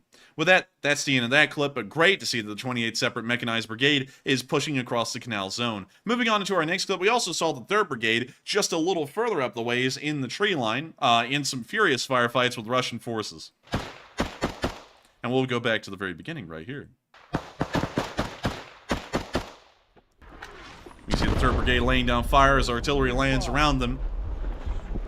And of course, the firefights for the 3rd Brigade have been incredibly intense. It appears the Russians have been trying to stop the 3rd Brigade with constant artillery fire, but this is proving to be unfruitful for the Russians as the 3rd Brigade continues to advance through multiple positions.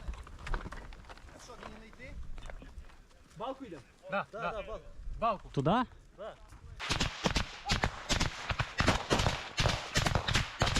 You see the Ukrainians laying down fire.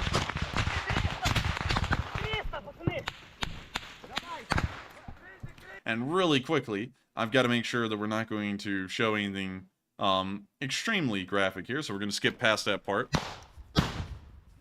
We now hear the firefight continuing as the Ukrainians fire down the tree line. Пидор, сдавайся! Будешь жить, сука, сдавайся! Пидор! We see them continuing to fire towards the Russian forces. Я в'їбав його, походу. Що? Братан, мені попало в грудак. Ти цілий? Пацани, стріляю з Бога! Відкатуйся! We now hear some orders being shouted as the firefight continues. На, сука! Щось кричать, а що хуй? Здавайтеся, пацани! Сдавайся, сука, сюда иди! Лежи на сишках, что строится Кherson, тяжелый! Крей! Сич!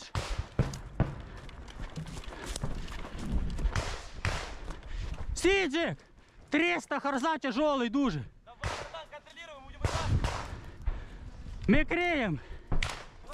Мы его вытаскиваем, вытаскиваем! Пожалуйста, 12. Я крею, крею. Давай! Бля, ты что тело перед мной. Дайте им пройти! Дайте им пройти!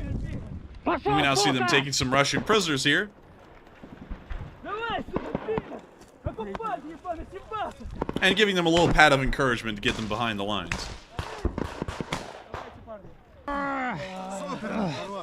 We're also going to be skipping this part because it is a little bit too much to show on YouTube. But that is the end of the clip, and you can see that the 3rd Brigade is continuing their attacks in the area and continuing to try and push towards the small village of Klishkivka, which is right on the front lines at this point. We can see that the 80th Airborne Assault Brigade, which is also in the southern flank of Bakhmut, is making it incredibly close to the village of Klishkivka. Розгрузитися. В цьому відео ви дізнаєтесь, скільки потрібно гранат, щоб зачистити 200 метрів окопів під Бахмутом.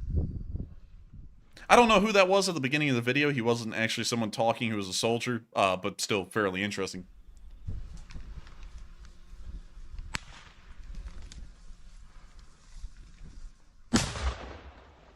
Oh, Blять. Blять, one on the scorecard, blять. oh dear.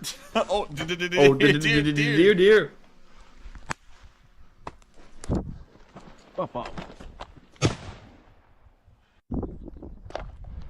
I don't know what the counter is for, if it's for the nades or something else, but they're counting.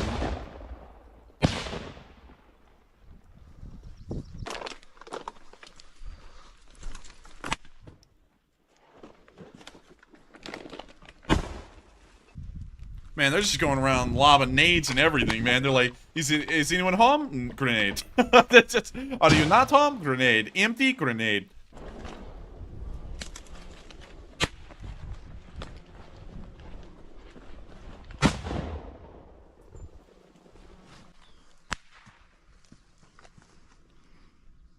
I hear drones a buzzing.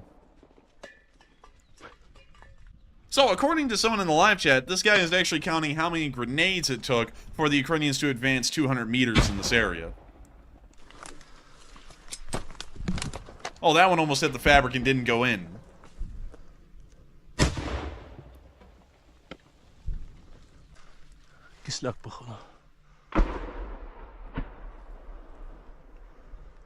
Also, everyone, notice the Superior AK was won out by an M4 carbine. The AK is disappearing as we know it. It's just going to the wind. But anyways. Индох, можешь сделать прострел, на всякий случай, контроль.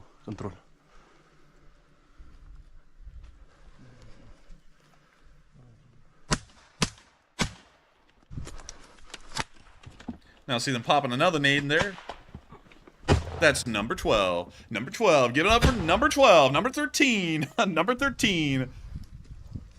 And they're throwing in another one. That's number 14. Give it up for number 14. Hey, oh! Oh, they got a tarp. And there was a car horn. Oh, that was actually a car. That was somebody like, cussing. Dude, I was sitting there thinking, oh, the cars arrived. But anyways, it took 14 granat, which is the Ukrainian way to say grenade, for 200 meters of ground. I think that's most likely the word for ground, but it may also be a front line. I'm not really sure. But still, 14 grenades for the 80th to advance 200 meters. When you think about that, that's not really much. That means, let's see, 14 times 5. Let me go do that real quick because y'all know I'm not good with math. Let me go whip out a calculator. 14 times 5. It would take them 70 grenades to advance a kilometer. And that's not really a lot of grenades when you think about it. Grenades are actually relatively cheap. So, hey, I mean, like, that's a pretty discount way to be able to get a whole kilometer of ground. Is just 70 grenades and a prayer. Not that bad.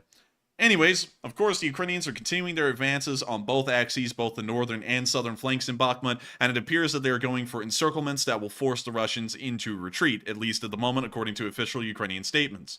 Moving on from that area and on into Avdiivka, we haven't been hearing a lot or seeing a lot of video evidence and footage coming out of this part of the front line, but we have been able to see that the Ukrainians are attempting to encircle Russian forces at the small village of Krasnohorivka, which currently sits on the very farthest western flank of the city, and it appears that the Ukrainians are trying to destroy this defensive fortification that the Russians have now made out of this village, or attempt to encircle it, so that way this Russian flank north of Avdiivka ends up being far weaker than it was with Krasnohorivka as a part of its lines. Moving on down into Marinka, however, we did see an incredibly large advance, and the first time ever that the Ukrainians have been able to advance into front lines that have existed since 2014, and I'll be showing you all that on Deep State. All the way down here, right here, this one advance is actually pushing in to what has been a part of the DPR since 2014. It is the first advance of its kind to actually make any ground of that sort in this direction by Ukrainian forces, and it has proven to be a fairly big deal. We don't know what this will really lead to, and we also don't know what defensive positions look like for the DPR and Russian forces further behind the lines, but this is just one step closer to the outskirts of Donetsk, which begin right here where the mouse cursor is, so it's only a few miles away. So impressive to see, and hopefully we'll see progress continue there. We got one video clip of the Ukrainians recapturing this area today, and also capturing some Russians. And I can't play the music, but for some reason they stripped them all down to be shirtless, and they all look like Brett Kushner, which is the Machine. I don't know why. We can also see this guy throwing up a hand signal here. They can't even see. They're like, I wish I could be insulted, but I can't see it right now, Blea. And so with that, that's the end of the clip, but more Russian And it looked like he was about to get a good kicking. Just a little paps of encouragement, Matthew. Paps of encouragement. Anyways, moving on from the Marinka area and the small amount of advance that we saw there and into the southern front, things have been going well in the southern front. And they're going really well. The Ukrainians actually ended up encircling a Russian battle group, a battalion tactical group, in Rivnepil and forced them into withdrawal due to the threat of encirclement. So going over the past few hours of footage, you can see right here, and I'll try and show this a little bit better. Here we go. So you can see right here that when Ukrainian forces advanced towards the village of Prighozin, Russian forces in Rivnepil, which was about a battalion tactical group in size, around 800 guys, 10 main battle tanks, and 30 armored personnel carriers, were about to be encircled by Ukrainian forces if they continue to break through the lines back here. And it appears in an attempt to solidify their defensive positions and stop this potential encirclement, Russian forces gave up a massive area in Rivnepil, which we can see right here, and have now retreated to try and further reinforce the village of Prighozin. At this moment, it also seems that now that the Ukrainians have been able to push the Russians back in Rivnepil, which has been one of the largest advances recently, they are now attempting to encircle the village of Prighozin, with an advance from the village of Rivnepil moving south and behind the lines near Prighozin, and another advance by Ukrainians starting at Livadne and then moving towards the village of Remivka. If this encirclement is successful, the Russians will once again be forced out of a major defensive position in Prighozin, and they'll start moving back towards Remivka and Volodne. And so this is quite impressive news, to say the least, and showing that Ukrainian forces certainly learned a lot from the beginning of their counteroffensive around a few weeks ago. On top of that, we also heard something very big today. Over the course of this counteroffensive, the Ukrainians have been able to reclaim 300 square kilometers of ground over about the past 2 or 3 weeks. That is more ground than the Russians were able to gain over the entirety of the winter offensive, which lasted for 6 months. So the Ukrainians are already way better off than the Russians in terms of reclaiming ground and land, and hopefully they're doing far better in the casualty and losses department as well, although we don't get those numbers. Moving on into our first clip, near Staromanivka, we saw that a Russian BMD-4 was hit and destroyed today in this area. We can see the BMD-4 right there. We can see it get hit on the fuel compartment in the infantry area, and the tank immediately begins to roar in a flame. And that's the end of that clip, but I like to see it. Love to see it. We're now going to be moving on into our next clip, a little bit further down the lines and towards Molenivka, where we saw that in the Berdyansk direction, which we're assuming this is near the front lines, the Ukrainians started to remove some Russian posters. Love the music. It's copyrighted though. And we can see it's a poster saying that all of people of Russia are one people. And they're about to find out. When you see the Ukrainian trying to uproot the bottom of the poster and now ripping it off. Really, if you like pay attention and really put thought to Russians' propaganda, it's like, well, what are the Russians? Not one people, two people? Like, what a stupid statement. Yeah, it's so stupid. That's like saying Americans are multiple different kinds of people. It's like Americans are Americans. That's just stupid to say that they're... Russians are one people, Bliat, in case you didn't know. Just Yeah. wanted to remind you all. Hey, everyone, just want to remind you, you're all the same. Oh, Bliat, I didn't know. I didn't know. But anyways, they ripped the poster clean off the billboard. Very good to see, and it's good to know that filth won't be up on the billboard anymore.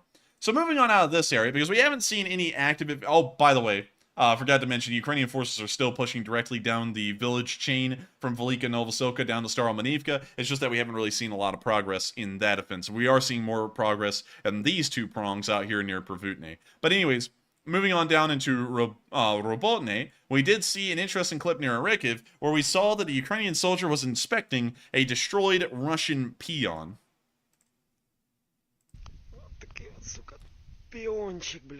And man, this thing had to have a violent explosion for that massive, heavy gun to get uprooted from its, what in the world would it be called? Uprooted from its, not moorings, its mount, and lifted all the way over here to where it's resting on that tree, pretty much. That must have been a massive explosion on this thing.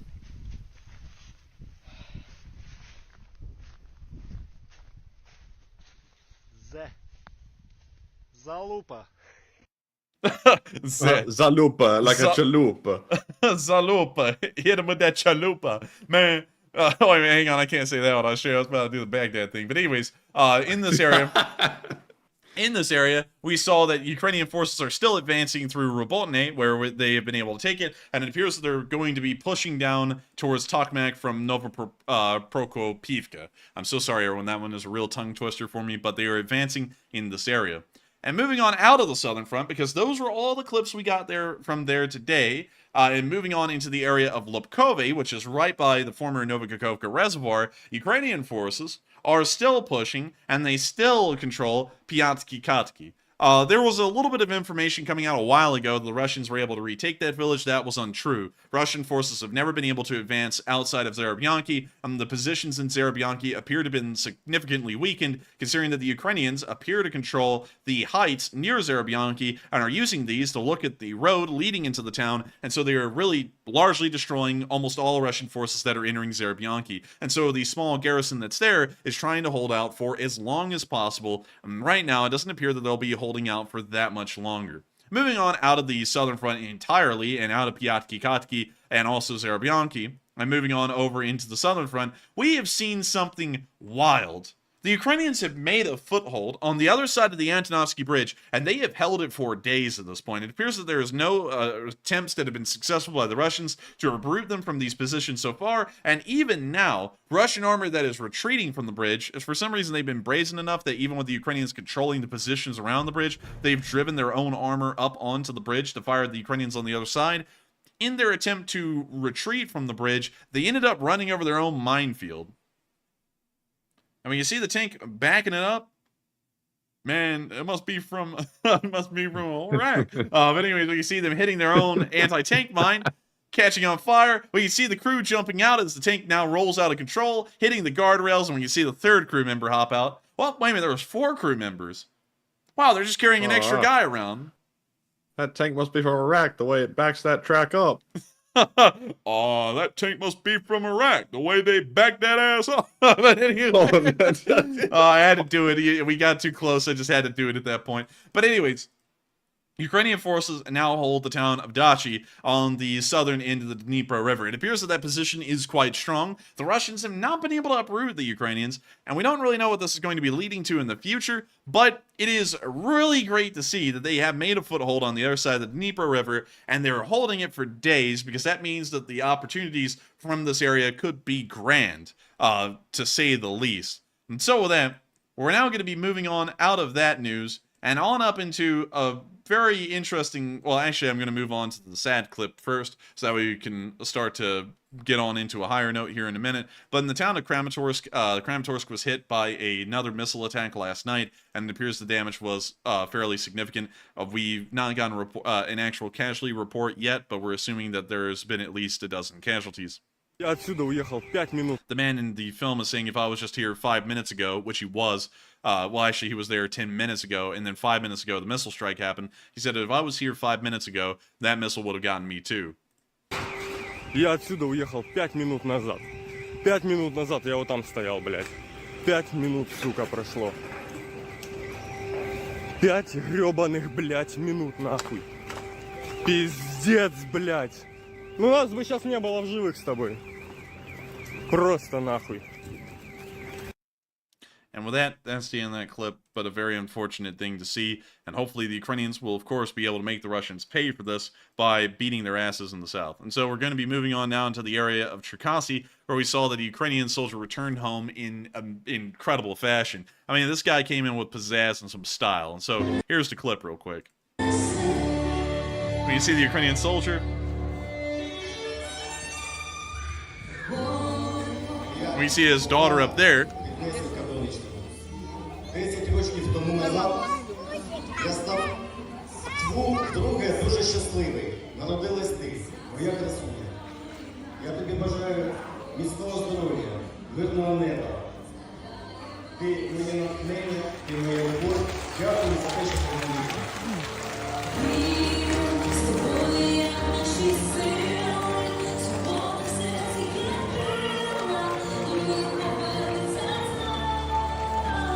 and the music swells. The crowd goes wild.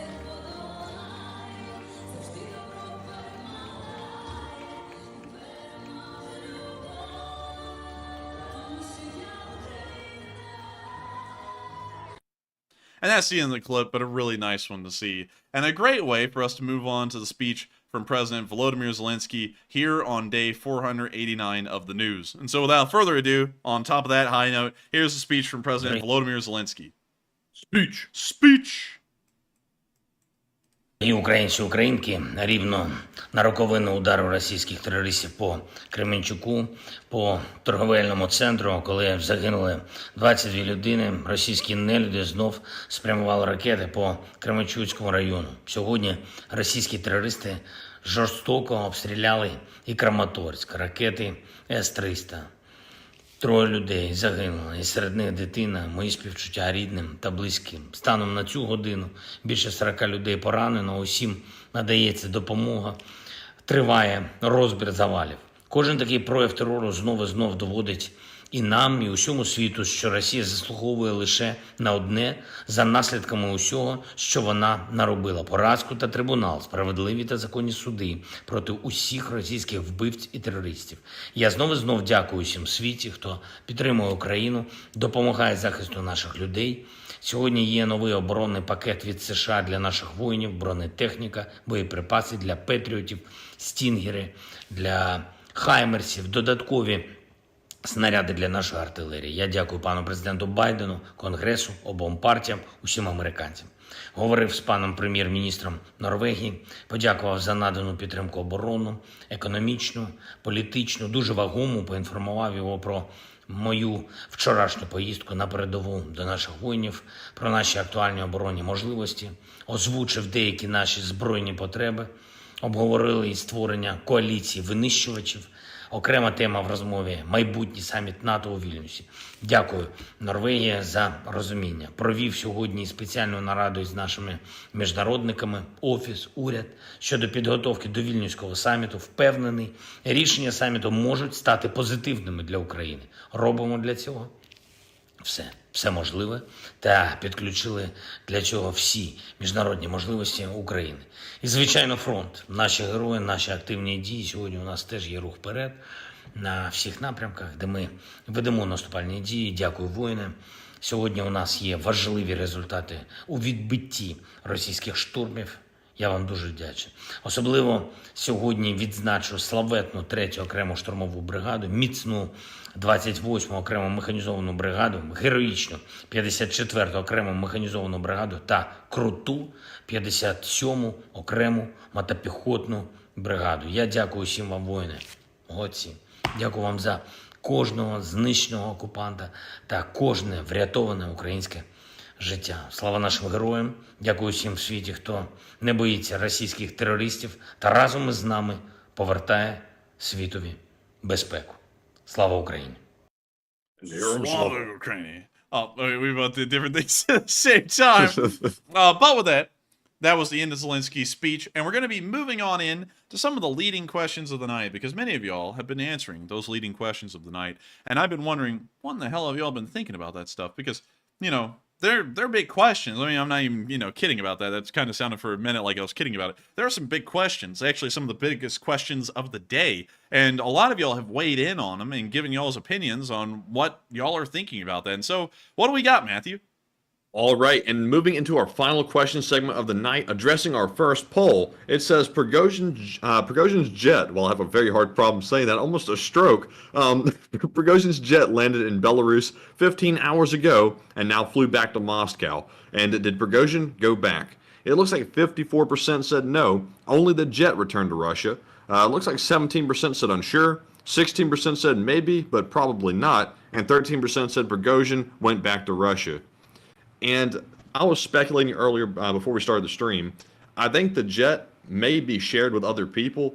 I'm not really familiar with how private jets work. Hadn't really focused on it. But sometimes I think they're shared amongst many owners. And I think Prighozhin might be a part owner in the jet. And that's the reason why it doesn't stay with him 24/7. But that's just my guess. But Enforcer, what say you? I would have to say that is most likely the case. Most likely some kind of a big jet rented by multiple people. I would say that's most likely the case. He's not on it for sure. You know, they're opening up a criminal investigation into him again in Russia. They already broke that part of the deal. So I would say he's certainly would be an idiot to return to Russia on a private jet. So I think it may be part of a rental service, or he may be renting out his jet for other people to use. But with that, I hope that does address that poll in my opinion. And it's good to hear that many of y'all, the majority of y'all, think that as well. And with that, we are on to the next one. And our next poll says, NATO says it's ready to fight Moscow or Minsk, and do you believe Belarus would invade a NATO country? It looks like 65% said no, Belarus won't do it. 18% said yes, they might. 10% said they actually might attack Russia instead, and 7% said unsure. And I strongly doubt that Belarus will ever attack a NATO country. In fact, I would say it's close to next to impossible, honestly. I don't think Belarus is going to ever risk that. But what they might do is they could try to invade Ukraine. That's one possibility. Or Lukashenko might try to get a little bit of power in his hands with Wagner's country and also some nukes, and then decide to turn on Russia if things start going south with Putin's government. Those are two likely instances, but I doubt they'll ever go and try to attack Poland. But Enforcer, what say you? I would say they're not going to be attacking anybody. And wait a minute, did you say that NATO is ready to take them on? Was that? Yeah, NATO's ready to scrap. Okay, now NATO taking on Belarus. Oh, no doubt. Belarus taking on NATO? Hell no. Hell no. No way. They have an army of 70,000 guys, and pretty much most of those are like paramilitary police dudes. They're not going to be doing anything. If anything, they'll be getting their asses beat. That's what they would be doing in a war. Doing anything beyond that would be ridiculous. I would say that NATO could certainly take on Belarus and Russia at the same time. Belarus cannot take on anybody. They can't take on the Russia. Well, they actually probably could take on the Russians right now if they just started driving to Moscow like Wagner did. Probably could do that, and they probably win. But if they actually got in a real war with Russia, they would not win that. If they try to get in a real war with NATO, come on, everyone. That's a joke at that point. They would get beat to death. And there's just nothing for them to do. Everyone can do stuff against them. There's really nothing much they can do to other people. So that I hope that addresses that, in my opinion, fairly well. Great to hear that many of y'all agree with that, because I don't think for a minute the Belarusians could put up any kind of serious fight. The only thing they could attempt to do, and this is saying if the Russians didn't get involved in this war whatsoever, the only thing they could attempt to do is try and close the Suwalki Gap in between Poland and the Baltic states. That wouldn't really do much for them, though, because they probably wouldn't even be able to take on the Baltic states working off of limited supplies. And on top of that, the Belarusians don't have a navy to stop the United States or other NATO countries from supplying their forces in the Baltic. That would be a concern if Russia got involved, because Russia does have a submarine fleet that is somewhat capable and possibly could start to interdict supply lines if they were able to close the Suwalki Gap, and so the Baltics could be in a precarious position then. But Belarus doesn't have the same thing going for it. They don't have a navy. So if they got in a war on their own against NATO, they could try and close this. They would probably fail pretty quickly, and then they would be on the defensive until they were defeated unconditionally, probably within weeks. It wouldn't even require an air campaign with these people, because if you look at their army, it is like the 1970s called, and they want their stuff back. And I'll show y'all real quick. Belarusian army equipment. List of equipment of the Belarusian armed forces. You can see their pistols they have here. guns. They have guns. Like, they actually have them. They have some Benellis, weirdly enough. And then they, of course, have the usual lot of stuff like this AK-74 with that Bakelite magazine and that, like, weird, like, plum-colored grip and everything. They have AKs, you know, normal AKs. And they also have AK-12s. Pretty cool. Y'all wouldn't believe... that's fancy. Fancy. Oh, you wouldn't believe this, y'all. But I actually managed to see one of these in person today and hold it. There are very few of them in the United States, and I got to hold the serial number #1 AK-12, the first AK-12 that was made in its production series. So that was really cool. But a little bit of a side note there. Anyways, have held one of those. Got to be honest with y'all, it feels like every other AK. It just looks a little different. But anyways, we're going to be moving on from that. We can see that they, of course, what the hell is this? What the hell is even that? That is ugly. Ew. What is this muzzle brake? That's the devil, bliat. This is the devil, bliat. This is the wicked ways of the West, bliat. The wicked ways of Belarus, bliat. But let's see, what else do they have? Let's see. Uh-oh. Yikes. That's the one ATGM I can never say on stream because the way it's pronounced is exactly the way you think it is. But here are their tanks. They have a T-72 Ural. They have... we don't even know the number of these tanks they have. They have a T-72 early. They also have some T-72 mids. That's what everyone says nowadays in the modern world whenever they see an army using T-72s. They go, it's mid. So they at least they know what it is. They also have a T-72A late. All of these are T-72As, though. You're just talking about minor differences in between them. They have some T-72 AVs, which are... you know, what they are. They're just T-72s with ERA tiles attached to them. They also have some T-72Bs. Once again, T-72s with ERA tiles attached to them. Nothing really different. They have some T-72Bs with even different kinds of ERA tiles attached to them, believe it or not. It really makes a big difference. And then they have 20 T-72B3s. And remember, this is what the Russians consider some, like... It's higher tier stuff, but it isn't the highest tier that they have. They have T-90Ms above that, and also T-90s as a whole, and T-80s and such things like that. All the Russians have, well, all the Belarusians have are just the T-72s. That's it. And they only have 20 of them. So you can tell that their tank forces are lacking greatly and practically don't even exist. Moving on from that, however, they have some armored personnel carriers. They have 132 BMPs, or BRMs, sorry. BRMs? Why in the world do they have 100? And they're believed to have been decommissioned. They believe they decommissioned all of the BRMs. But in case you're wondering why I'm like confused as to why they have BRMs, BRMs were supposed to be a little bit more rare than the normal BMP series because this is a BMP-2, but with the 76mm recoilless gun of a BMP-1, and that's actually kind of rare. But for some reason, that's the only APC that they really have, and they almost have none of them. Actually, sorry, correction. We're about to get down to the rest of their APCs. And then they have some MTLBs. They have 58 MTLBs. Then they have 132 BMPs. Now we see that they actually do have normal APCs. And then they have 926 BMP2s. Not really that big of an amount. And when looking at the casualty report in the Ukraine war, and let me just show you all this, the Russians have already lost nearly 8,000 armored personnel carriers. So looking at the amount of APCs that the Belarusians actually have, which appears to be just over 1,000, they don't really have much. And then, you know, of course, they have some BTRs, stuff like that. Not really a lot of advanced stuff, not really a lot of modern stuff altogether. And so you can see they won't really be able to take anyone on, and on top of that, their military is fairly small. They only have 70,000 members of the Belarusian armed forces altogether, so I don't think they'd stand a chance against anyone. But with that, I hope that does address that poll fairly well, and with that, we are on to the next one. All right, and our next poll says, let's see here. Let me flip over to it. The U.S. allegedly warned Ukraine not to attack inside of Russia during the coup and to lay low. And what are your thoughts? 63% said that was wise advice by the USA. 9% are unsure. 9% said it seems a little odd. And 19% said that was lame advice by the U.S. And I think that was very solid advice. That's what I've been saying for a few days now.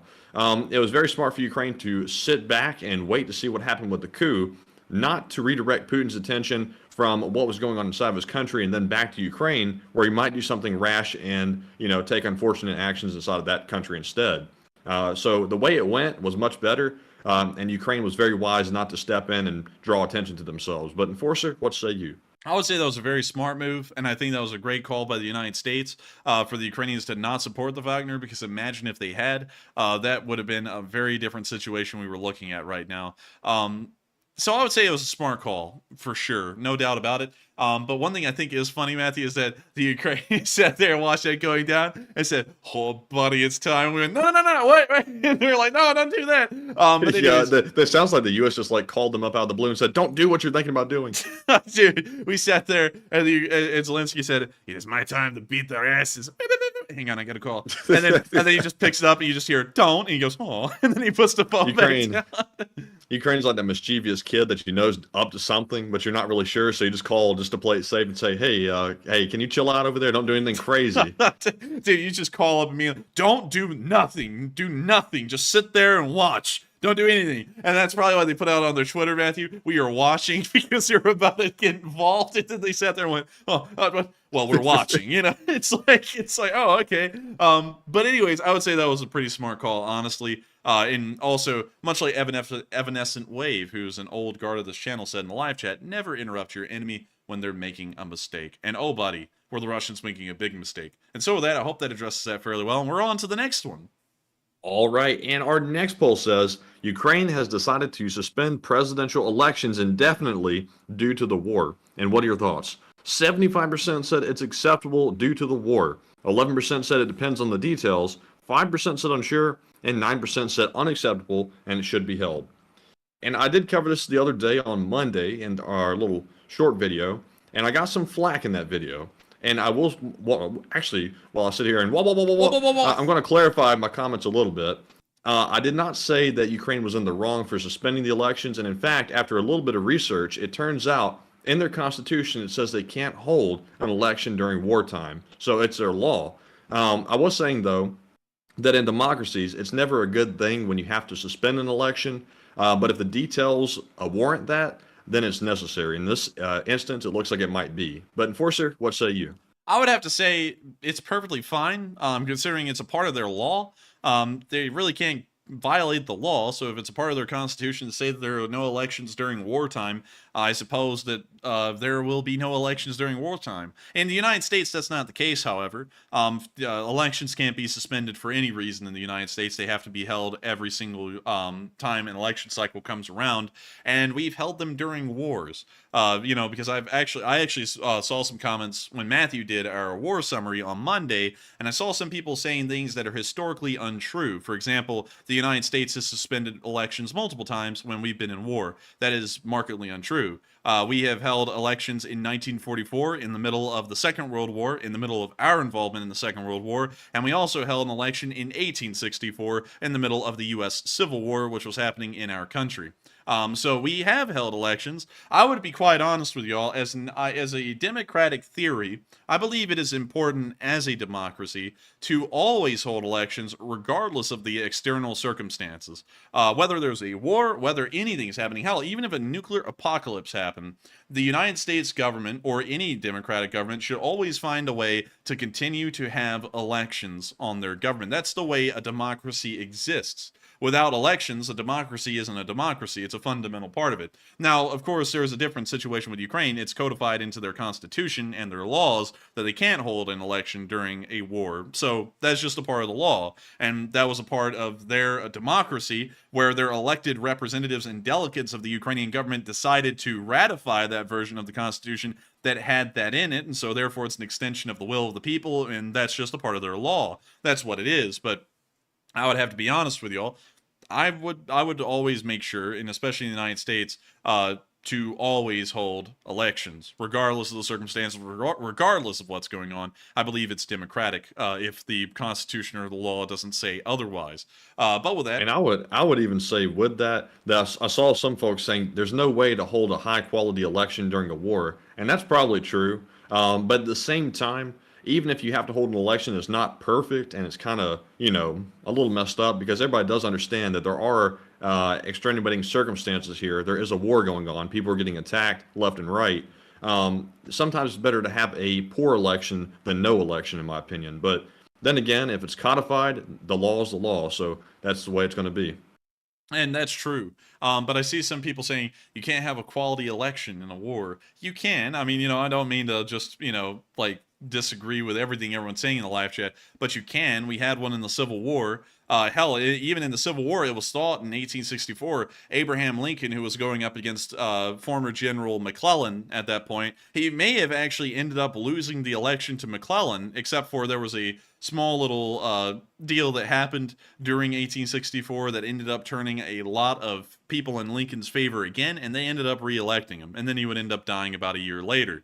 But nonetheless, it was a fair election. Of course, it didn't have a lot of states voting in it. It didn't have the Confederate States of America or the territories held by the Confederate States of America voting in the election, but it still had the rest of the U.S. citizens who were eligible to vote voting in that election, and it ended up being about as fair as possible. It is, and people are saying, you can't have a quality election. Well, then that becomes a circumstantial thing. When do we have a quality election? Do we start suspending elections forever based off of some reason? Like, for example, the United States, like, let's just say I'm a part of the government. I say, the political spectrum's gotten a little too polarized at this point, both left and right. Therefore, let's just suspend elections until that subsides. When do we start carrying on elections again? But anyways, that's a part of Ukraine's law, completely different topic, completely different idea. If it's a part of their law, it's what they have to do. But with that, we are on to the next one. All right. And our next poll says Putin extended amnesty to Wagner, but did not mention Prighozin. And will he be arrested or killed? And just to be clear, because there's been a lot of confusion around this, because Putin has flip-flopped many times on this. He started out by saying there would be amnesty. Then he said there will be no amnesty. We're going to go after all of them. And then he's flip-flopped again to what he is currently. And he said he's going to give all of Wagner soldiers amnesty. But this time he left out Prighozin, probably for obvious reasons. But it looks like 58% said Prighozin will be killed. 17% said unsure. 15% said Prighozin will be arrested. And 11% said Prighozin will get amnesty also. And for me personally, I still think Prighozin is a dead man walking. There's no way in hell that Putin is going to let him live after what's happened here right now. Even if he said out of his own mouth that he was going to give Prighozin amnesty, I wouldn't believe that for a second. Prigozhin's time is very limited. But Enforcer, what say you? I would say it's probably not going to be the case that Prighozin ever gets amnesty. I don't even know why in the world they would say that was a part of a deal for a little while. That was something that we all knew was going to be certainly untrue. But still, I think that he is trying to keep the Wagner guys kind of on his side, make it seem like the Russian government's forgiving, but still go after the main ringleader, which was Prighozin. That might be the case, but it sounds like there's a lot of flip-flopping and a lot of indecisiveness happening in Russia, most likely by Putin, as the cold, calculating mastermind that everyone's tried to turn him into. He's not really a cold, calculating mastermind. He doesn't really know what he's doing at this point, because he's never entered this kind of territory, and he's not really a cold, calculating mastermind. But anyways, with that, I hope that does address that fairly well, at least in my opinion, and we're on to the next one. And also, I just want to add real quick that I think the fact that Putin is flip-flopping publicly like this on the amnesty issue, it shows how conflicted he is at this point and how confused he is to handle the situation. And it's kind of a first in Russia that I've seen, probably ever since Putin's taken power, that something like this has caught them so off guard.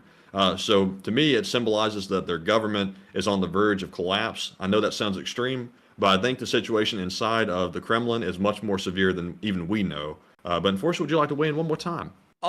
No, I think we covered that one fairly well. That's so that, right. So that, I don't know why I had to say it like that. I said it like it was a bad thing. But anyways, with that, we are on to the next one.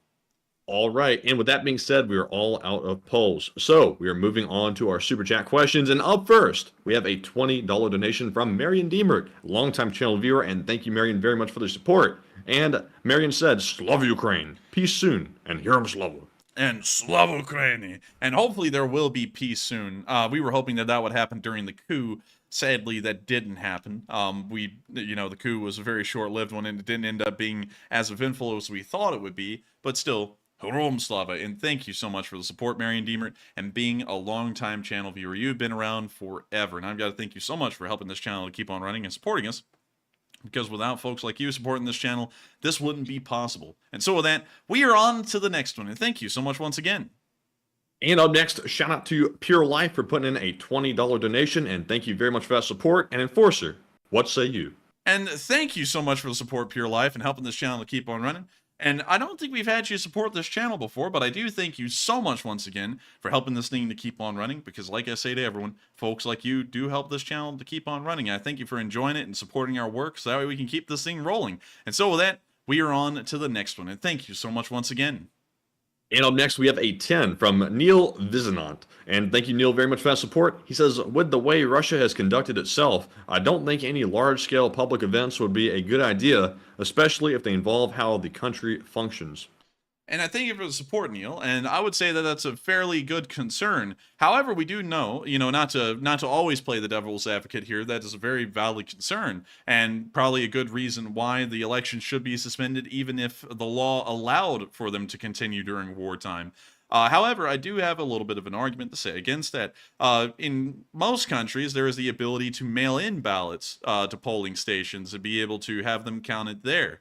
And so if we're going off of, just what's available for people to be able to vote, and I'm not going to, and I know that a lot of people, there's a whole thing going on over here about the validity of mail-in ballots and all that stuff, but if there's a theory or an idea that mail-in ballots could work, Ukraine could possibly try and implement a mail-in ballot system for the entire country where ballots are mailed to people's homes, and it is also followed with a form where you have to fill in your information, so that way they know exactly who you are, and they are able to verify that you are actually a citizen who is eligible to vote in Ukraine. They could do something like that, so that way they make sure that there's no Russians altering the election by pretending to be citizens, and then their votes are counted or anything similar, but they could possibly do something like that. But still, I think that's a pretty valid concern to cancel the elections, because they may possibly target polling stations and end up trying to kill people because they're trying to exercise their democratic rights.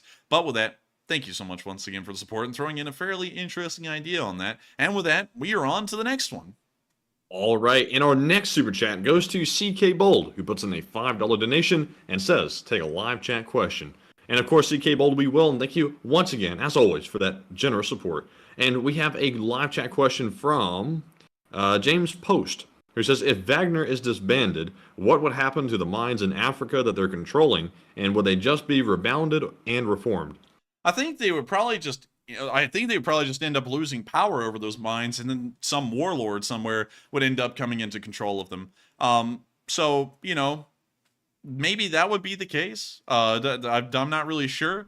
But I don't really know what would happen to be honest with you. I would have to declare ignorance on that, because who knows? I mean, those mines are usually in fairly unstable places from what I understand, and so who knows what would really happen to them, whether they would fall into the control of the Russian government or whether they would fall into control of someone else entirely. Who really knows? But with that, thank you for the support. I hope that does address that the best I can, given the circumstances. And with that, we are on to the next one.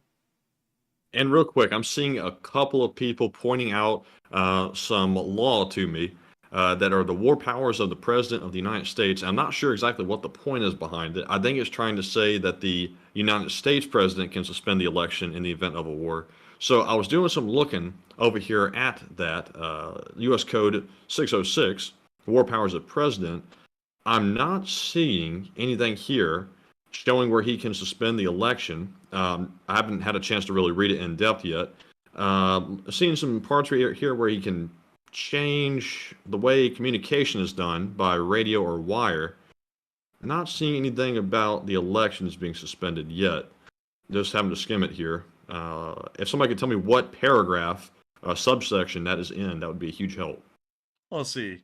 Pundits agree. Oh, well, the president has a constitutional authority. Here's something on this in 2020. So let's read this. Let's see. Carry forward or postpone. The U.S. Constitution gives each branch of government explicit powers.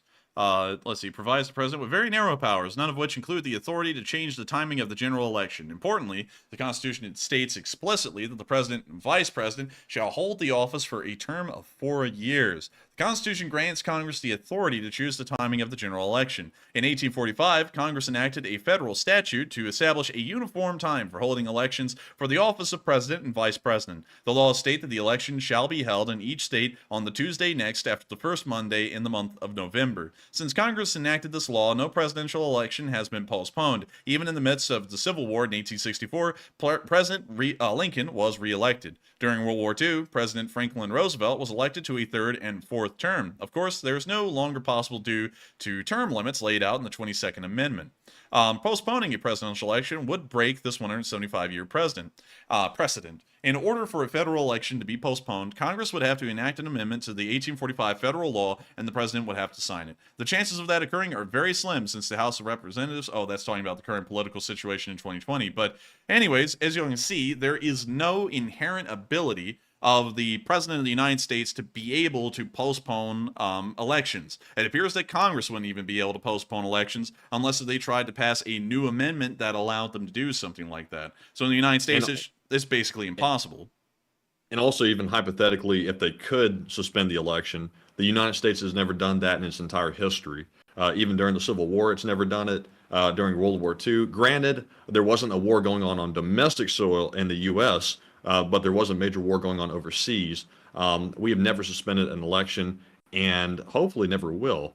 But you know, it's all subjective because obviously Ukraine is fighting a war basically amongst their entire country. Any part of it can be bombed at any time. They could bomb polling places. The Russians, I wouldn't put that beyond them. But the catch is, though, it seems like in the 21st century there might be more ingenuitive ways to vote instead of having the people go to a physical location, especially considering that there's a war going on. But then again, I'm not saying Ukraine is in the wrong for not holding the election. It's just not a good thing to see in a democracy. It's always preferable to have regular elections on a perfect schedule. But Enforcer, what say you? I think we've covered that fairly well. What happened? I think we covered it fairly well, to be honest with you. So that we are on to, believe it or not, the next one. All right. So our next question here, while I get caught up a little bit in the live chat, is from Duncan VR, who puts in a $27 donation, and you know what time it is. And also, Duncan, thank you very much for that support. He says, Bamuba, baba, bliat, ba, bliat, baba, bliat. Oh, man, I'm telling you. Can we have another Russian coup, please? Sure. Meow, baba, bliat, bliat, baba. Putin, is he wetting his pants? Probably so. Baba, moo, woof. Igor, baba, woof. Nice. Well, I think it was nice. support. Thank you for putting me through the ringer. Man, the way you were reading that, Matthew, honestly, it sounded like someone who was like in a nut house and they're ba ba ba ba ba ba. Oh man, I'm telling you, ba ba. Can I have another Russian coup? It just went back to animal noises. It came off in my head like that. But I thank you so much for the support, Duncan VR. And Russian coup, you want it? You got it, pal. You got it, my friend. You got it any time of the week you want it, pal. Anytime, any place, anywhere. Coup, you got it. No question. Nothing, no doubt about it. Coups. Coups all day, coups all night. And so, thank you so much once again for the support, WBR, and helping this channel to keep on running. Because folks like you make this possible. And I can't say that enough. Y'all help us to keep this thing rolling. And if it wasn't for folks like y'all supporting this channel, this thing wouldn't be possible. And so thank you so much once again for the support, Duncan VR. I hope we addressed that one fairly well. And with that, we are on to the next one, and thank you so much once again for being an old guard of this channel and a part of the Lee Spring Army. And with that, we are on to the next one. And also, real quick, I saw one more thing. I saw CME 4PC say that Lincoln suspended the writ of habeas corpus during the Civil War. And I will say that that is true, but that's an entirely different issue than suspending an election. The writ of habeas corpus has to do with being basically imprisoned and your due process. Which I think at the time of the Civil War, I think martial law was declared, wasn't it? Yes, martial law had been declared. Yeah, so that would explain why that was suspended. But then again, the elections took the precedent, and they didn't suspend that, which to me was most important. But obviously, it's never good when you suspend due process because that's also important. But to me, the democracy is the utmost paramount thing to preserve. But Enforcer, what say you? What say me? I say that, hell, a precedent hadn't even really been laid out at that point. The law that was passed to mandate when the elections were held was passed in 1845. So by that point, that was only around 15 years old, around 18 years old when the 1864 election came around. So that was hardly even a precedent at that point. Hell, that law had only been in effect about half the time that Ukraine has existed in the modern day, from 1991 to now. So, you know, when you put that into perspective, they didn't even really have a precedent back then to still hold an election during that war, yet they still did. So, you know, that's fairly interesting. Wait, hang on. Let me check this out. Presidential elections in the 1810s. Let me make sure that I have this correct. The 1810, so then there was a presidential election in 1814, wasn't there? Let's see, let me check that. The presidential election of 1814. Let's see, the 18 occurred, let's see here. Who was the incumbent president in the next Congress, and then who was voting? Man, I'm telling you, back in the day, they had different politics. He was a Democrat, Republican. Oh my God. So let's see. This was actually, I'm sorry. I'm sorry about this, y'all. This was a midterm election. So, anyways, my point in saying this is that in 1814 there was a whole war going on. In fact, in 1814, the Capitol was burned to the ground in the United States in Washington, D.C. by the British Army, and we still held a midterm election in 1814 with the actual seat of government, the federal government, being literally burned to the ground. Paintings of that still exist. The fact that we held elections while the Capitol was burning to the ground in 1814 kind of shows the dedication in America to having consistent elections. Even if the government is literally on fire, an election will be held. But anyways, I desist on that. I cease and desist on that. But with that, we are on to the next one. I hope that addressed that fairly well. And the next one we have is a $18 super chat from Flash1, who says, "Hello there, gentlemen, and hello there to you, Flash."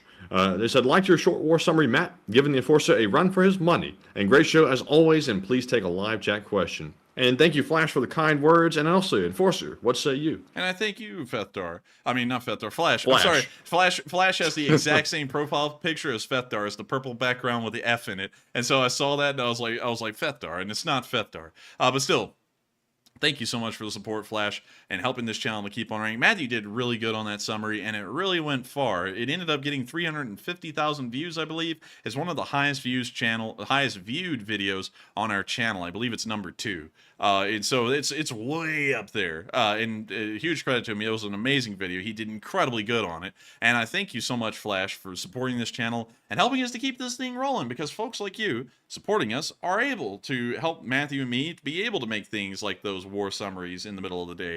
And if it wasn't for folks like y'all supporting this channel, it wouldn't be possible. Where would we be? We would be nowhere. And so with that, thank you so much once again. I hope that does address that fairly well, and we will make sure to grab a live chat. And so with that, what do we got, Matthew? And this live chat question goes to Marion Deemer, who says that since Russia is not able to get their own cards in order, do you think they will leave Ukraine?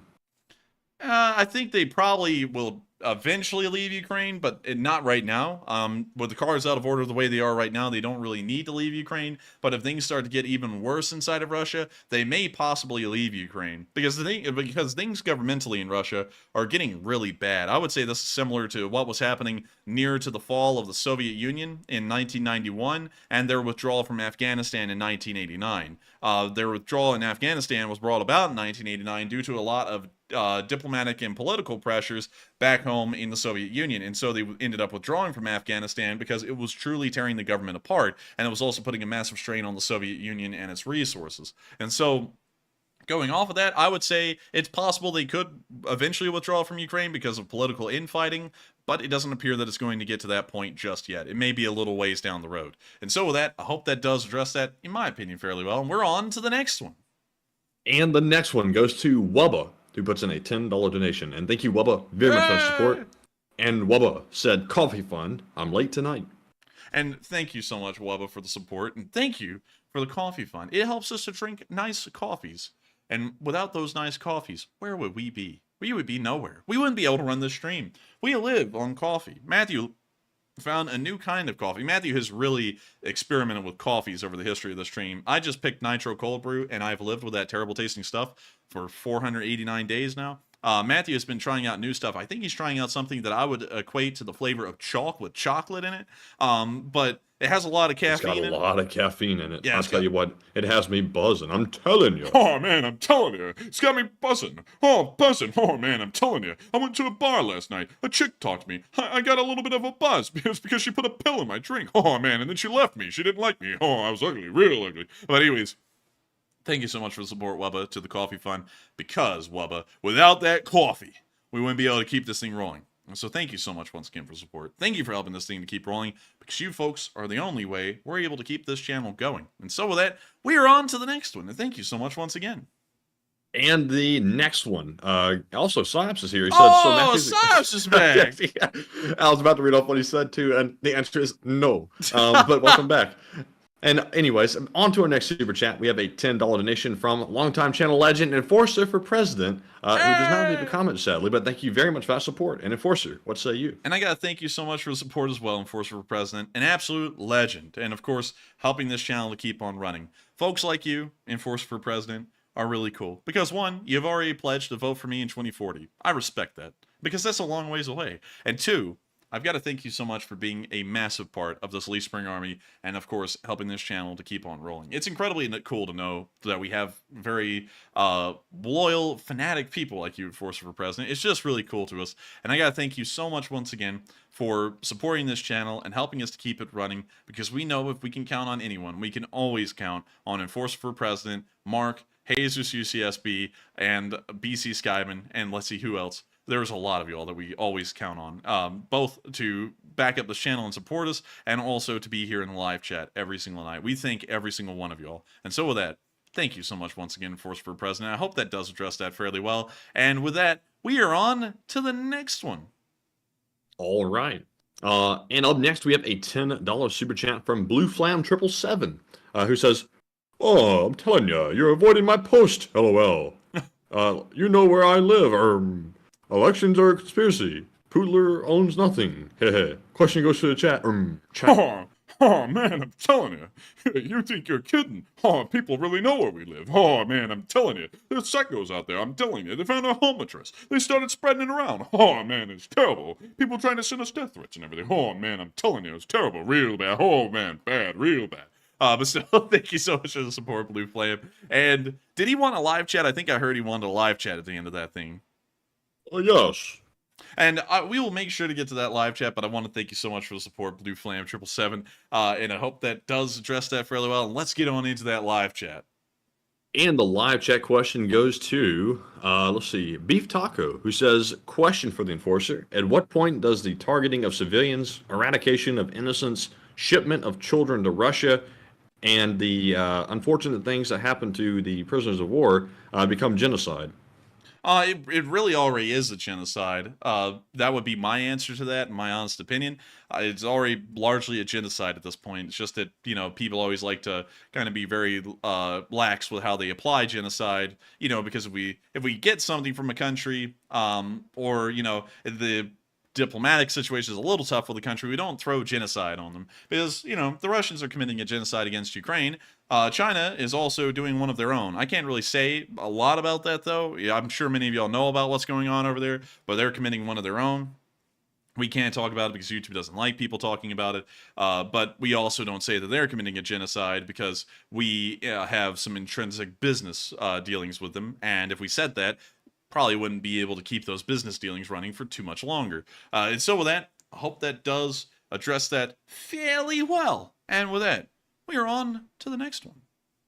All right, and up next we have another super chat that just came in here, and it's going to be from Mark, Incompetent Drone Operator, who puts in another $25 donation, and thank you, Mark, of course, for that support. He says, the Ukrainian offensive seems a slow and steady grind, taking chances when they can. I'm okay with this, as it gives time for 16, etc., as long as the kill ratio is heavily in Ukraine's favor. And I thank you so much for the support once again, Mark. And I would say it is a slow and steady grind. We saw that, I'll admit this, and the Ukrainians also admitted this as well, their original offensive speed was not that fast. And it appeared to not be fast because they ran into some obstacles they didn't expect. But now that they've learned about those obstacles and now they know what to expect, now they're starting to make some fairly consistent progress, and now they're learning how to carve up that front line quite well. So going off of that, I would say it does give them a lot of time, especially considering that this is a slower rolling offensive, to wait for more supplies and more equipment and continue to grow and strengthen their army as time goes by. And hopefully they will be able to get an F-16 and use it at some point during this counteroffensive. Hopefully that would be the case, because the F-16 is really going to be a massive a game changer without a doubt. No question about it. It'll be great. And so...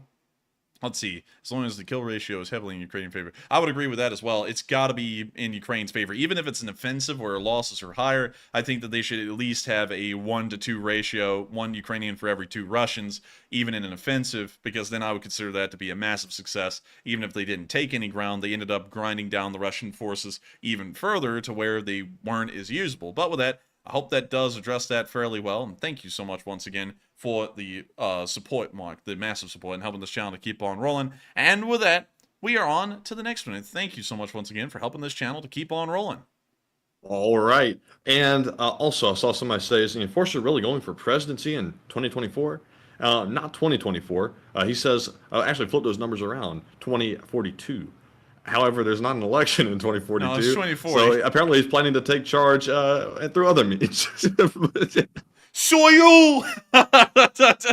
Это не припасы, but no, the enforcers saw what happened in Russia and said, watch this. Watch this, buddy. You're going to weaponize subscribers. So take a look. No, I'm planning on running in 2040, not 2024. I have to wait until 2040, so that way I'm old enough. So with that, I hope that does address that fairly well. And with that, we are on to the next one. And the next one goes to Gadzooks, who puts in a 10 and says LSA is number 1. And thank you so much, Gadzooks, for the huge support to the LSA. The LSA is number 1. And I would have to say the LSA is the most amazing community on YouTube. No doubt about it. I've never seen a community that has helped out in Ukraine as much as the LSA has. I think NAFO is the only other one I could think of that has helped out as much as we have. It's been a massive effort from this channel, and I would have to say the Lee Spring Army is certainly the best because we have ended up helping so much in Ukraine. Going off of what our last fundraiser raised and trying to do a rough estimate right now of how much total this channel has raised for fundraisers, we have ended up raising around $1,040,000 in support of Ukraine as a channel. And I got to thank every single one of y'all. Sorry. And I got to say, Matthew, that's deserving of a Gadzook. But it's absolutely amazing to think that this channel has been able to do that. And it's something that the LSA owns entirely, and the community of this channel owns entirely. Y'all were the ones to get it there. Y'all were the ones who put in every single dollar of those fundraisers and got them to where they are. If it wasn't for folks like you, Gadzooks, and Enforcer for President, Governor Ivey, Prince Blake, Jorg Snyder, Bill's Mafia, Heather Fitzgibbon, Clay Lover, Sarah, Richard Parnell. If it wasn't for folks like y'all who have been around on this channel and helping to support those fundraisers and helping to support us behind the scenes and help us keep this thing going, none of that would have been possible. None of that would have ever happened. This channel wouldn't have made it far, and that support wouldn't have made it far. And it's all thanks to y'all as a grand community. It is not just one of, it is the greatest community on YouTube that this channel has been able to help out Ukraine so much, and this channel has been able to run this whole time. And I got to thank you so much, Gadzooks, for giving that huge shout out to the LSA, because every single person who is a subscriber of this channel, therefore a part of the LSA, deserves to be recognized as the greatest community on YouTube. And so with that, thank you so much once again for support, Gadzooks. I hope I addressed that fairly well, and we're on to the next one. And up next, we have a $10 super chat from IzPimp, who says, in reference to the Russian flagships, there any reason to think the Pacific, Baltic, or Northern flagship are in any better shape than the Moskva? The state that thing may have been prior to its sinking was pathetic. It's probably not a good idea to think that any other Russian ship is far better off, because the Black Sea Fleet was Russia's best fleet, except for the one that had the Kuznetsov in it. That was supposed to be the real crown jewel of the Russian Navy. I forgot which fleet the Kuznetsov is in, but The Slava-class cruisers are in poor disrepair. The whole Russian Navy is in a great state of disrepair because it's operated by conscripts, and not only that, it is also poorly funded. And poor funds and little training results in bad care of ships. And ships require a lot more care than most people think. Salt water is very corrosive, so you have to be constantly cleaning and maintaining these ships, and that never happened. And so these ships are in very bad shape. I would assume that the Varyag and also the other Slava-class cruiser that's in operation somewhere out there in Russia are also in incredibly bad shape, much like the Moskva was before the Moskva sank. And so with that, thank you so much once again. I hope that does address that fairly well. And with that, we are on to the next one.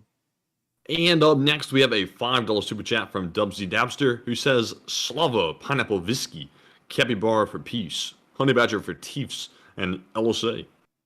Man, that sounded like that he protect, he attack, but most importantly, he snack kind of meme right there. That sounded just like that. But wait a minute, go ahead, Matthew. It sounded like you about to... I was like, what? What? What? Oh, man, I'm telling you. I wasn't going to say nothing. Go ahead. I just chuckled. Oh, man, I'm telling you. I get no respect around here. He's trying to make me think I'm crazy. Oh, man, I'm telling you. But still, thank you so much for the support, and thank you for the little rhyme right there. And I would have to say once again, the LSA is the greatest. No community out there gets the pride of saying LSA like this community does. No other community does at all. Anywhere. Period. Y'all the best community. There's no doubt about it. I never question it. Because, one, y'all are the community of this channel. So therefore, I'm going to be biased. Y'all are already the best community because y'all watch my channel. Thank you. The second reason why is because I haven't actually seen anyone help as much as this community has. Sometimes that actually gets us a lot of ire, a lot of jealousy. Other times it gets us a lot of praise for what we've done. But, we didn't really come into this for praise or for condemnation. We just came into doing it because I had a friend over there and I wanted to help him to get out of Ukraine because at that point everyone thought the country was going to explode in 4 days. And then it changed. On the 4th day of the war, the channel blew up and we ended up moving from just trying to help my friend get out of Ukraine to ended up covering the news just nonstop up until now.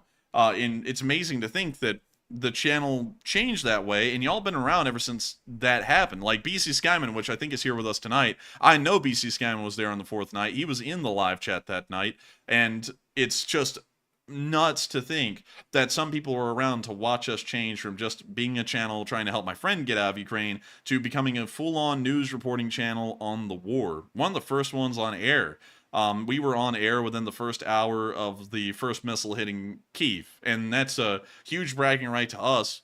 And we were also, really, honestly, what's crazy about this channel, not to get into all of the, bragging rights we have about being the first to get to stories, we were the first to cover the Kerch Bridge being blown up on YouTube, in the world, actually. We were the first one to cover it. The videos came out on Reddit, and within 5 minutes of that video coming out, we had it on stream, and we ended up calling up Operator Starsky to share the big news with him as well, which was a really cool moment in this channel. We were also one of the first people to cover the coup beginning in Russia.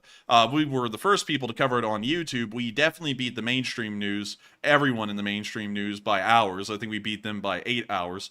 So it was huge.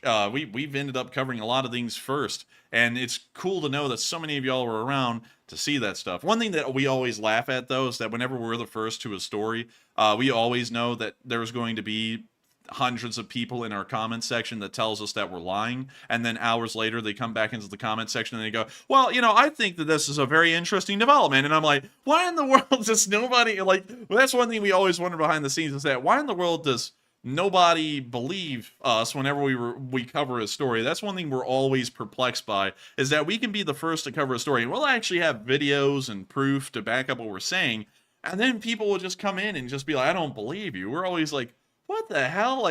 It's not like haters or anything. It's just people believing that we're trying to clickbait them when we're actually covering the news before anyone else got to it. That's always weird to us. I remember Matthew was very perplexed by that when we covered the Civil War beginning. The coup beginning in Russia. It was about to be a civil war, then it was only a coup. And I was like, oh my God. And Matthew was telling me, dude, it started. I was like, I'm going to go make a video. And I made a video on it. And then the whole bunch of people came into that video saying, it's not real. And I had videos in the video showing the coup happening. And we were both just so perplexed with that. We were like, why in the world do people not believe that? Rather than that, though, Rather than that, and that was coming from, I guess, people outside this channel, because I didn't recognize really anyone's names in the comment section who was saying stuff like that. So maybe they were just like pro-Russian people who couldn't believe there was a coup going on in Russia. But still, thank you so much once again for the support, and thank you for saying that the LSA is amazing, because the LSA is the best, 100%. And so with that, we are on to the next one, and thank you so much once again for the support. I gotta say, you know, we have that good stuff on this channel. We don't. The big guys don't have this kind of stuff. You can't find this stuff anywhere. And I remember, I'll tell you this. I'm being partially joking, by the way. Nobody take that as in I'm trying to be arrogant or anything. Some people are gonna be like, "That's arrogant. Don't say that." Man, we gotta be arrogant as hell, Matthew. Let's just be arrogant at the kazoozle. We're not usually arrogant, but I'm gonna be arrogant right now. We were covering the news of the Russian Civil War while Fox News and CNN were still covering the Titan submersible. They were doing that for 8 hours, nonstop. Before they even got to it. We had already gotten to it at that point. It took them 8 more hours to even break the story. It's like, are y'all kidding me? Like, you know, like the whole gimmick of 24-hour news is that it's supposed to be at that moment. And they waited 8 hours to report it. Both of them did. And I was like, that's just lame. Like, if y'all are going to call yourselves live news, what's live about reporting something that's 8 hours old at that point? That's not live anymore. That's just... That's nothing. You might as well just be running the normal news that people used to run back in the day, where it's like an hour long and it runs at like 8 o'clock at night. That was just so stupid to me. And it's like, you know, there's a lot more important things going on in this world rather than the Titan submersible. There is a coup going on in Russia, there's a war going on in Ukraine, and tensions are rising in the Taiwan Strait. There are many things that are far more important than 5 people getting crushed in a submarine at the bottom of the sea. You know, it's like, there's just so much other things. But anyways, getting past my little rant there about how modern news doesn't do news right. Anyways, we're on to the next one. All right, and our next super chat goes to Rob Eisman, who makes a return, who puts in a $20 donation. And thank you very much, Rob, for that support, and also welcome back. He says, checking in on my fellow submariners, the Titan issue calls flashbacks for me. You either understand or don't, as it's impossible to explain. I come here for solace. Thanks to my awesome LSAN family, and run silent and run deep. And thank you so much for the support, Rob, and helping this channel to keep on running. And I would have to say, once again, Rob is our submariner in the chat. He is specifically, I believe, the Rear Admiral of the Lee Spring Army submarine fleet. And I've got to thank you so much for the support. And the whole Titan thing, while of course I believe the coup was far more important than the Titan was a fairly interesting thing, especially from all of the safety measures that were just completely overlooked by the guy that ran the company. And I found out that there was an interesting quote that he said before he met his end at the bottom of the sea. He said that regulations had kept this industry, as in submersibles, deep sea submersibles, safe for so long, but it's also holding back progress. And then he ended up eating those words when his own submarine imploded at the bottom of the sea. And it's like, you know, well, the regulations are there to make sure people live. You know, you're not going to be innovating much if you're dead at the bottom of the sea in an implosion. But, you know, nonetheless, it appears that he didn't believe that. And I hate to hear that 4 people had to learn that lesson with him. In fact, they didn't even really know that was a lesson to be learned. I bet you they were completely unaware. And also, what the hell is someone saying that for? Oh, there you go. Oh, they're gone. But it's sad to think that that guy took 4 other people with him. It would have been fine if he had just done that because, you know, it's like the stupid guy wins a stupid prize. But 4 other people, most of them probably didn't even know the safety history of that submarine or the submersible, ended up getting in it with him and ended up having to suffer an unfortunate fate as well. But still, I'm sure you know a lot about submarines, Rob, because you are a submariner, and I gotta thank you so much once again for support and being a Rear Admiral in the Lee Spring Navy, and run silent and run deep. And thank you so much once again for support, Rob. And with that, we are on to the next one. All right, and up next we have an $11 super chat from Ronald Stam, I believe. And thank you very much, Ronald, for that support. And sadly, no comment to address. But Enforcer, what say you? And I gotta thank you so much, Ronald Vanderstam, for the support and helping this channel to keep on running. Folks like you, well, I'm not even lying, folks like you make it possible for this channel to keep on running. And while you don't leave a comment, I do see a comment below. It says, keep the lights going, my boys. Keep the lights on. Keep your channel running. Get yourself a coffee. And I say thank you so much, because folks like you make it possible. And so that, thank you so much once again for the support. I hope that does address that fairly well. And with that, we are on to the next one. And thank you so much once again. Yes, indeed. And up next, we have a $5 super chat from, excuse me, from Morgan, who says, another Navy vet here. You guys seeing Russia testing out their new Status 6 torpedo up north, question mark. Subbrief covered it earlier today. I believe I did hear about them testing out the Poseidon nuclear torpedo, if that's what you're talking about. Let me pull it up. Status 6 torpedo.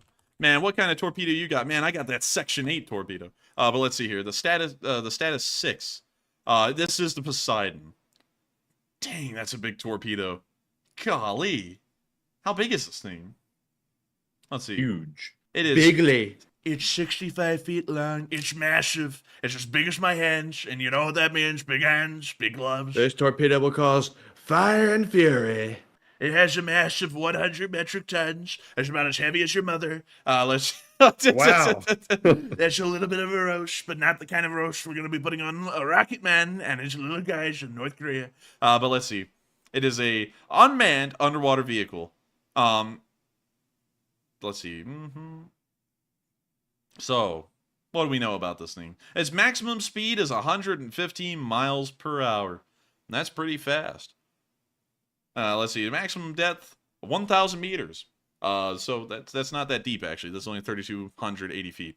So it can't go that deep, but still, that's pretty deep for a torpedo. And it can carry, I believe, something like a 100 megaton warhead, if I'm correct. Let me find where in the world 100 megaton bomb, pretty much. Comparing this to the volume of large nuclear bombs, indicating. Okay, so it's about the size of a Tsar bomb, I believe. It's about the size of the warhead this thing can carry. So it's a pretty big torpedo for a pretty big job. I haven't really covered that on our stream, but I did hear that they were going to be testing it today, and that is fairly interesting to hear because I don't think they've ever tested the Poseidon before. And it's funny that they just call it Status 6. It's like, what does that mean? Like, what does that name really mean? Who knows? Who knows? But with that, thank you so much once again for support. I hope we addressed that fairly well. And with that, we are on to the next one. And our next one goes to Craig Platel, who puts in a 5 and says the Varyag Osas have pop-up launch rails. That's why you don't see them. And I thank you for sharing that with us. And Varyag Osa launcher. And it looks like it's not going to show us the. Oh, look, it's like a site selling the Varyag. it's like here's a Varyag for sale. Varyag AA launcher. Let's see here. So, is that World of Warships? Looks like it. What the hell? Okay. Let's just go pull up the Varyag because apparently this is all video game stuff. So. Let's see if I can find it. Oh, there we go. That's the Varyag circa 2023 colorized. Man, this shit got me. But let's see here. We got to find the stern of the Varyag. Looks like an old garbage boat or something. Yeah, that thing looks like a garbage scow. It's ugly. But let's see here. This one's also ugly too. I'm not gonna lie. It looks pretty stupid. But dang. Oh, look, they got little stars covering the barrels. They got little barrel caps with stars on them. That looks stupid, I'm not gonna lie. Let's see here. I can't find anything that's really showing these AA mounts well. But I believe you when you say it. I just want to see a picture of it because I'm very interested in what that looks like. But with that, I do thank you for the support and sharing that with us. It's just that sadly I can't find a picture of that, but I don't doubt it whatsoever. And so with that, thank you so much once again for sharing that little info with us because I didn't know that. And with that, we are on to the next one. And up next, we have a $20 super chat from Sully Canuck, who says, I was in the Navy for 22 years, and my son is currently serving on the Canadian ship that was sailing with the American one that was recently cut off by the Chinese destroyer recently. And I thank you so much for the support, Sully Canuck, and sharing that with us. And that's pretty cool to know. I don't know the Canadian ship that was with the American ship at that time, but that is really cool to know that your son was serving on that ship when that happened. That is really neat.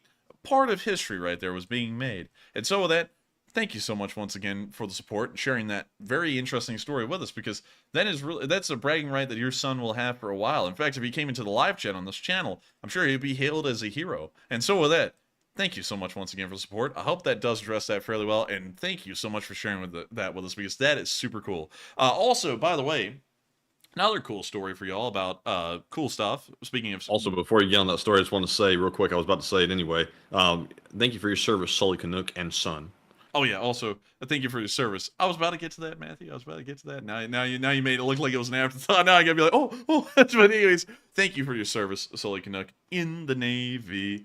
You can sail the 7 seas. Now we got to go into a musical. But anyways, thank you so much to you and your son for y'all's service in the Canadian Navy. That is really cool. Not a lot of people, from what I understand, serve in the Canadian Navy. It's a fairly smaller one. So you're part of a small group of folks who did serve in the Canadian Navy. So thank you so much once again for your service. And speaking of a cool story, and speaking of the armed forces, I actually got to see a .30 caliber revolver that was made by the Colt Arms Company. As many of y'all know, they were the first people in the world to make revolvers, and it was carried by an Indian chief at the massacre at Wounded Knee. And I actually got to see that revolver, I believe, 2 days ago, which was incredibly cool. It was a very neat piece of history and something incredibly rare. I mean, the guns from Wounded Knee, the few that were there, at least on the Native American side, very few and far in between. You were talking about maybe a few dozen of them, and I got to see one of them the other day, which was incredibly cool,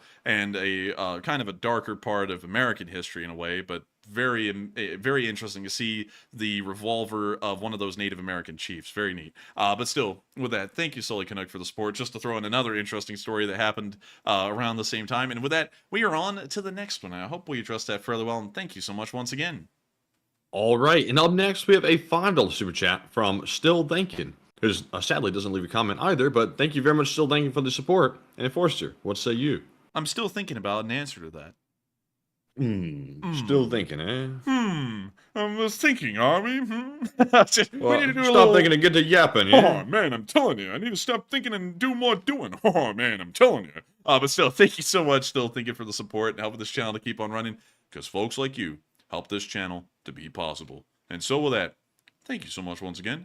I hope that does address that fairly well. And also, Eric S. said, what museum? It wasn't a museum. It was owned by someone, and I got to touch it. I got to touch the wood handle on that pistol. It was the exact handle, the wood, everything on it's original, as it was at Wounded Knee.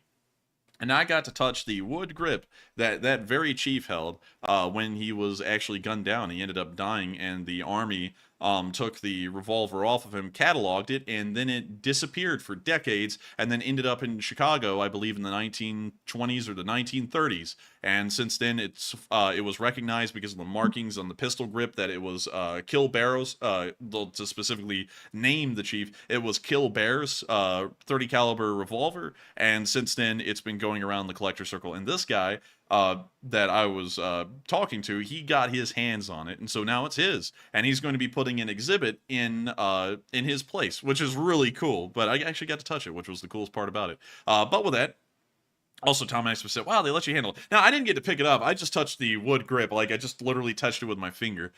So I didn't get to really handle it much. I just got to touch it, but at least I got to say I touched a revolver that was at Wounded Knee, which is a crazy thing to say, because that's like saying I got to touch a rifle that was at Gettysburg or something similar. But with that, we are on to the next one.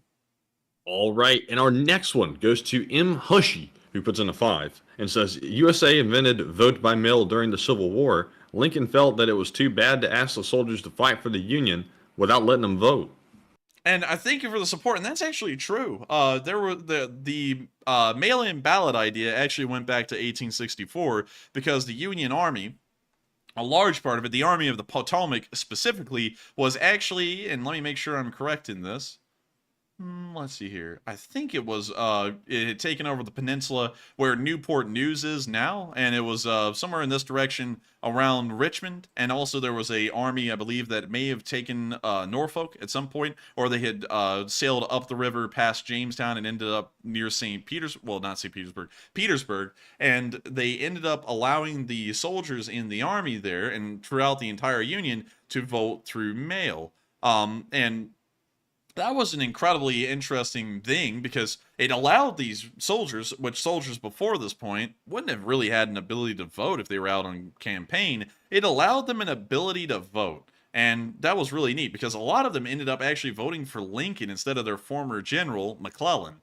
If y'all know anything about McClellan, it's not really shocking that he would end up losing the election in 1864 because the guy was a wimp. And also on top of that, he was a weak general who never followed orders successfully. So of course he was going to end up being quite unpopular because it's argued even now by historians that if McClellan had actually followed Lincoln's orders earlier in the war, the Civil War probably would have ended in maybe 2.5 years or 3 years instead of dragging on in a whole 4.5, nearly 5 years. But with that, thank you so much once again for support. And that is true. That actually started back then and is kind of a part of the United States' idea that regardless of what's happening, elections must be held.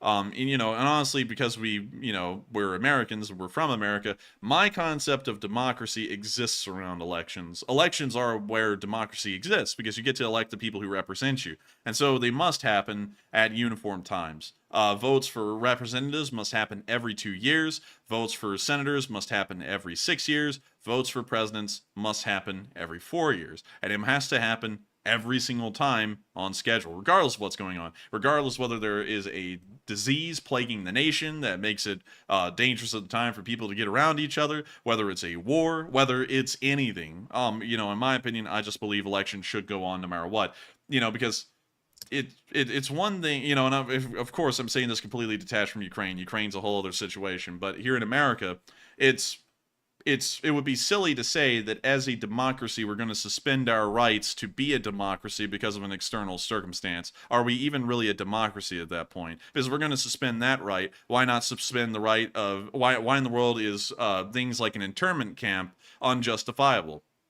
At that point, if we're going to start suspending the basic rights of citizens in a democracy to vote for their representatives, what rights are protected at that point? You could go and violate any right, and there's really no argument to be made where it was wrong to violate those rights. Then, internment camps are fine. Then everything's fine if you don't allow people to vote because you're going to suspend the most basic right of a democracy, which is to vote for your representatives. Then no rights really protected at all. That would be that's an American perspective on what democracy is in America, but that doesn't apply in other countries. Democracy is different across the board. It's not all the same. But with that, we are on to the next one. All right, and our next super chat goes to Russ Rizzo, who puts in a 5 and says, "Do you know Prigozhin's restaurant, Staraya Tamozina Old Customs House, is still open? My wife is the worst cook. In my house, we pray after we eat." What the? Say it in a Rodney voice, they said. Oh, man, I'm telling you. Send that to me over Discord. Oh, man, I gotta read it. Oh, man, I'm telling you. I get no respect around here. I'm just expected to remember everything. Everything I tell. Oh, man, I'm telling you. I'm reading off of the teleprompter right now. Oh, man, this whole thing was pre-prepared. Check your DMs. Pre-prepared. Oh, man. Oh, man, these hoes must be from Iraq, the way they... Anyway. Oh, man, I'm telling you. Do you know Prigozhin's restaurant? Staraya Tamozina, the whole customs house is still open. Oh, man, I'm telling you. My wife is the worst cook in my house. We pray after we eat. Oh, man, I'm telling you. It's terrible, real terrible. Oh, and she's not a looker either. Oh, man, the other day she went to the butcher. She said, I'd like a pig. And he said, oh, well, you already look like one. Oh, man, I'm telling you. It was terrible, real terrible. But anyways, thank you so much once again for the support and helping this channel to keep on running. I hope you enjoyed that fairly well. And so with that, you know something, Matthew? I was thinking, oh, man, I'm telling you. Though, you hearing it? You hearing it a little bit?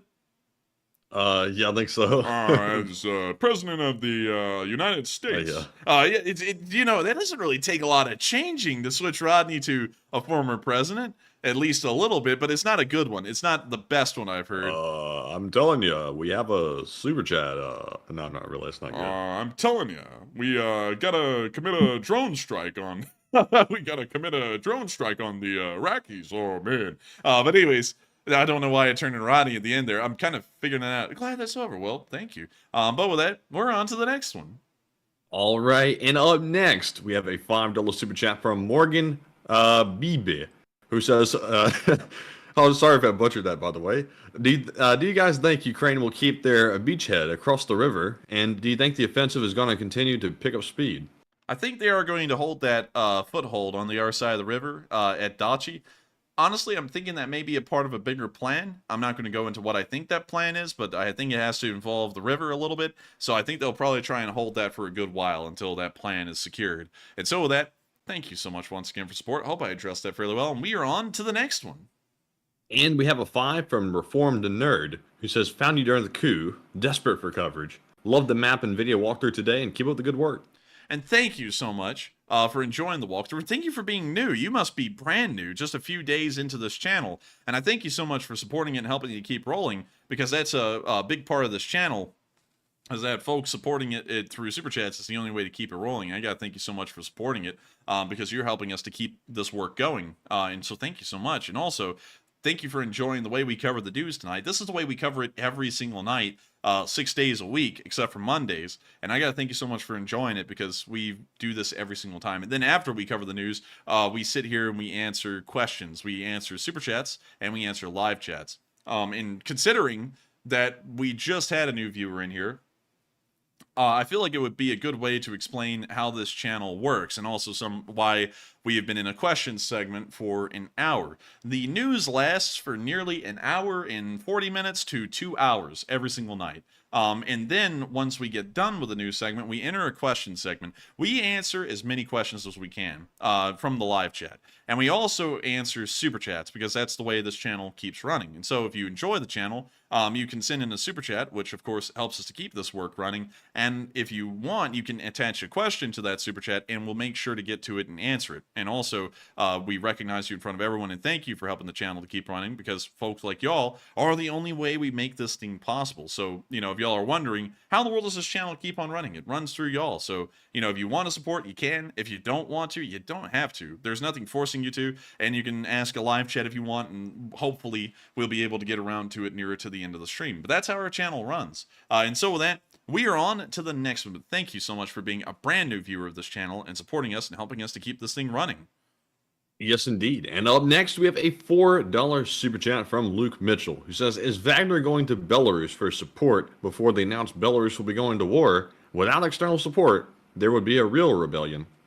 I think there probably isn't a chance that they're going to be going up there to get Belarus ready for war, because I don't really think they're going to be helping out that much, to be quite honest. So, I would doubt that. I wouldn't think it's possible, but who knows? Russians work in a very harebrained way, and that may be what they're thinking, but who really knows? But with that, I hope that does address that fairly well, and we are on to the next one.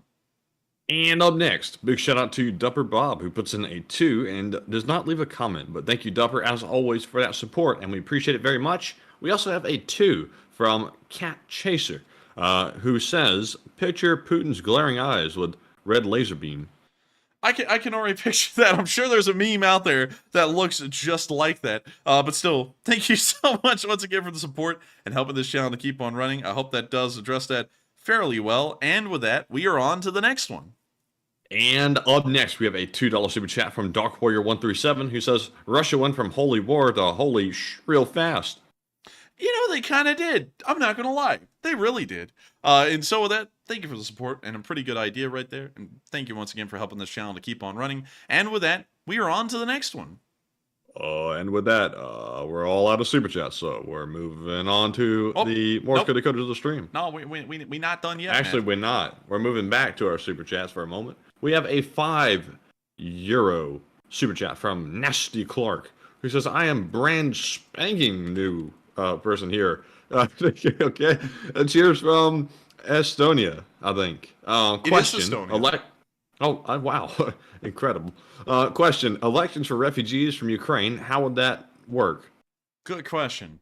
Honestly, I would have to say this is how the elections would largely have to work in Ukraine. If you are a citizen of Ukraine and you are inside of Ukraine at that point when that election is happening, you get to vote. If you're outside of Ukraine and you are a Ukrainian citizen, you don't get to vote. It kind of works like that here in the U.S. If you are an American citizen traveling outside of the country, you can, I believe you could send in a mail-in ballot before the election. That would be counted. And also, if you're in an overseas base, you could also send in a mail-in ballot as well back to the United States to be counted. I believe that's how that works. But with Ukraine and there being millions of refugees that are outside of the country, that probably would not work. That would probably be infeasible. But you could still count the votes of everyone who voted inside of Ukraine during that election. You know, it wouldn't get everyone in the country, but at the same time, it would still be an election and probably would be representative of the large majority of people, because it wasn't like a particular voting group just packed up and left Ukraine. Everyone who was near a war zone ended up leaving Ukraine, which was millions of people. So it wouldn't particularly, from what I understand, it wouldn't particularly affect a certain voting demographic in Ukraine for one party or the other. It would equally affect both of them. So the voter turnout would be lower, but I would expect that even then, the votes would largely be representative of what the public would want, even if those refugees were still in Ukraine and they were voting. So that I would have to be honest with you. I don't think it would work for refugees, but I do thank you so much for the support, Nasty Clark, and also being a viewer from Estonia. That's really cool. You're all the way up there near where the action would happen if a big war ever started off. You see Narva right here? Now that's where the war would begin. I'm not even kidding. I'm not even kidding. That's where the United States would steamroll the Russians immediately and just start driving down the E20 to St. Petersburg. That's where all of NATO would probably be going, and then they'd also go, let me see, I believe it's this highway. Yeah, it's the M9 from Latvia straight to Moscow. They would probably also take that path as well. And so thank you so much once again for the support, Nasty Clark, being all the way from Estonia. And thank you so much for watching this channel and supporting us to help us to keep this thing rolling. Folks like you make this thing possible and support our work. And if it wasn't for folks like you, we wouldn't be able to keep this thing rolling. And so with that, we are on to the next one. And thank you so much once again. Yes, indeed. And up next, we have a $5 super chat from Neil Vizanant once again, who says, I'm still relatively new here myself, so where did the name Leave Spring Army come from? Leave Spring Army comes from a mistake I made a long time ago. And sit down, here's story time. So a long time ago, before this channel had a name for its community, and it was around, I think, the 20th something day of the war, I was watching a Panzer S1AA system, pictured here. You know what I mean? So here it is.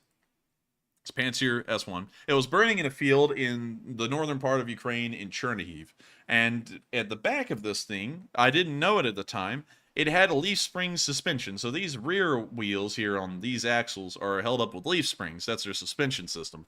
And I don't really know a lot about vehicles. I didn't really know a lot about, heavy vehicle suspension back then, because the only thing I knew about vehicle suspension came from Chevrolet videos that were made in the 1930s, talking about improvements in suspension systems, and that video made it sound like leaf spring suspensions were on their way out and would probably be obsolete within the next decade. That's not true. There's still a lot of vehicles that use leaf springs to this day, and this is one of them, actually. And so I saw the vehicle burning, and there was a visible leaf spring on the suspension system, and I said, oh my god, these Russians are so archaic because they're using leaf springs. Nobody uses leaf springs anymore. That's just ancient. And then the live chat was more than happy to roast me. You can actually see the leaf spring right there. There it is in between the wheels. The Leaf Spring, the Leaf Spring Army, it wasn't even the Leaf Spring Army then. The live chat was roasting me over that mistake. And they roasted me the next day. And then I think they even roasted me a third day on that thing. It was the whole live chat was just making jokes about that.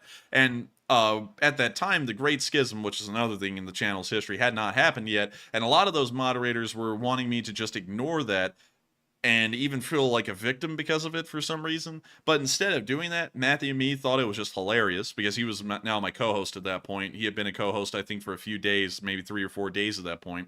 And so we decided we would just own it. We made that mistake. I made that mistake. It was a goofy mistake. It was terribly wrong. And so we ended up just owning it and joking with the live audience about that mistake. And so eventually someone in the live chat, I think we actually tracked down who it was who said it the first time. They said, man, this is like a Leaf Spring Army. And after they said that, that just stuck. And that became the name of everyone who watches this channel is the Leaf Spring Army. That's the community. And so that's where we got the name Leaf Spring Army from, and that's where the community got the name the Leaf Spring Army from. And it doesn't make a lot of sense. It's not like a community like others like NAFA, where it's the North Atlantic Fella Organization. It's literally just Lee Spring Army. It doesn't have any name affiliation with Ukraine or really this channel even, but it was a cool thing. It was a cool community name, and it's stuck around to this day. It has a really cool abbreviation. LSA looks really neat, and so that's where the Lee Spring Army comes from, and that's the story. And so thank you so much for the support. I hope that explains the whole story of the Lee Spring Army fairly well and where it came from, because it's a very weird story. But still, thank you so much once again. I hope I answered that fairly well. And with that, we are on to the next one. And up next, we have a $20 super chat from Is Pimp, and thank you very much for that support. And Is Pimp says, sadly, only been around since the anniversary, so no idea if discussed before, but great job, Enforcers, and little something for the pizza, coffee, Ricola fund. Always meant to ask, where did the Enforcer name come from? And Slav Ukraine. And thank you so much for the support, Is Pimp, and helping this channel to keep on running, and a great question. And also, really cool to know that you've only been around since the anniversary. Now, y'all don't know how cool it is for us to hear that there are brand new viewers here, because it's just really cool to hear. And I got to thank you so much for being here since the anniversary. I hope you've been enjoying it. And also, and thank you for the help, for the support to the pizza, the coffee, and the Ricola fund. Now, that is a great question. Where did the name Enforcer come from? Y'all wouldn't believe it. This channel was not called The Enforcer when it first started. Back in 2021, when this channel started, it was actually called Think Tank. And it was a channel that was focusing on modern current events and news. And I ended up covering the stories of the withdrawal from Afghanistan, which was happening in late 2021, and also the ongoing riots in Hong Kong. And then those videos went nowhere. Both of them ended up getting 100 views. And Matthew can tell you, I spent 20 hours editing each of those videos, and they ended up going nowhere. And so I was very distraught because of that. Felt very dissuaded. So I ended up not YouTubing for several months after that. And then when I came back, I went, you know what? What would be fun? I play video games. Just make it a gaming channel. And so I ended up making the YouTube channel a gaming channel, but it still had the current event news stuff on it, but it didn't turn into a gaming channel. And so I decided what would be a cool name to name it. And then I just looked at my Steam account name, and my Steam account name is called The Enforcer. And the reason why that name was my Steam account game name, you know, just to go through the whole story of where this thing came from, the reason why I was called that is because I was a big player of a video game called Verdun, which is a World War I first-person shooter. And I was truly, I think, the second best player in the world in that game, on the leaderboard. Not a lot of people played it, you know, it was like, I think, like a few thousand regular players, and I was one of them, but I was number 2 in the world in that thing, and I was slaughtering everyone. And so I was like, you know, when the world gets that idea across, when people see me in the game, what would get the idea across that I'm going to dominate and win the round? And so I was like, The Enforcer sounds pretty cool. It didn't have anything to do with the movie. It didn't have anything to do with the mafia. It just sounded cool. And so I was like, oh, you know, The Enforcer would be a pretty neat thing to say. And, you know, some people have tried to, you know, spin that. I've heard some things out there from people where they'll say something like, oh, he's trying to be like some cool guy. No, actually, I really find people who act like cool dudes cringe, actually. You can ask Matthew. I cringe at that kind of stuff quite regularly. He cringes at that stuff. Yeah, I cringe at that. I actually like furl my nose at that stuff. So it's not to try and be like a cool badass or anything like that. It was just the gaming channel. Well, it was just the account name of my Steam account. And so when I made it a gaming channel, I just thought I'll call the channel the same thing as my in-game Steam name, which is The Enforcer. And so I ended up just naming it that. And so when the Ukraine war started, I never changed the name. And so it just ended up staying as The Enforcer, which was the name of the channel when it was a gaming channel. And then as the war went on, I just kept the name. And so the Enforcer became a Ukraine war channel. And that's how the name came around. It has nothing to do, you know, regardless of what people tell you, it has nothing to do with being cool. We're not enforcing anything. It was just the video game name. So that's why it's stuck, and that's why the channel's called The Enforcer. And then the gas mask guy, the original one, was the NCR Ranger from Fallout New Vegas. And I also do reenacting, and I do a lot of World War I reenacting, so that was what that was supposed to be, because I thought the and also, go ahead. And I thought the World War I gas mask looked cool, so one day I put on my World War I reenacting gear, and I took some pictures in it, and then we ended up getting that profile picture, which is called the Enforcer Man. And that's how our channel has that banner, and also that little profile picture, is that's actually me in my World War I reenacting gear, and just took pictures in it. But what were you about to say, Matthew? I was about to say also you called it the enforcer because that's what the CIA wanted us to call it too. That's a big part of it. That's true. I mean, like, the real story CIA wanted us to call it. We still haven't gotten the checks, though. But with that, thank you so much for the support, Ispump. And I hope that it covers the whole story from start to finish fairly well about where the name comes from. And now the Enforcer is actually competing with CBS News nightly on live streams for viewership, which is pretty funny. But anyways, with that, we are on to the next one. All right, and up next we have a $5 super chat from Eric S., who says, are we doing anything about third-party buyers of valuable components, being a way Russia is still getting parts to weapons, question mark? I think we've tried. I think we've tried the best we can. But I don't think we can stop it completely. If the Chinese send stuff in, we can't really do anything about that unless we want to get into an economic trade war with the Chinese. So that would be fairly tough. So with that, thank you so much for the support. I hope that does address that fairly well. And with that, we are on to the next one. And the next one goes to Epic Trains Canada, who puts in a 5 and says, no comment for tonight, so Igor and Slav Ukraine. And Igor and Slav Ukraine. And thank you so much for helping this channel to keep on running, because folks like you make it possible. And so with that, thank you so much once again for the support. I hope that does address that fairly well. And with that, we're on to the next one. And up next, we are moving back to our live chat questions, and we're going to address the Morse code of the stream. Tonight, we had Mark Hodges, C. Fay, Cliff Simonson, Earl Bernew, and Paul Schultz. They said tonight's Morse code cipher says, Ukraine will reclaim everything that is theirs. Glory to Ukraine. Long live the LSA. And that is correct. And y'all got that right. Y'all can't believe it, but y'all did it. Again, for the 489th day in a row, y'all did it. Day in a race. Day in a race. Day in a race. Man, they must be from Baghdad. Wait a minute, they must be from Iraq. The way they Baghdad. But anyways, thank you so much to all of y'all for getting that Morse code message correct again, because that is the right one. And so with that, we are on to the next one. All right, and our first live chat question is going to go to Murray, who says, Enforcer Matt, why is it taking so long for the F-16s to be sent to theater? Pilots don't require that much training. I don't really know why the U.S. has a way of really stalling things that don't need to be stalled. I don't really know why they're doing it, but we seem to be deliberately stalling that for some reason. But unfortunately, there's no good explanation as to why. And so with that, hope that kind of answers that, and we're on to the next one. And the next one goes to Margaret Hemsley, who says, will the Wagner equipment be a game changer for Russia? No. No. The Wagner's using the same equipment as the Russian army. So the Wagner equipment will kind of help them to build up a stockpile a little bit, although they didn't really have much, from what we understand. But beyond that, it won't really matter for Russia. And with that, we're on to the next one.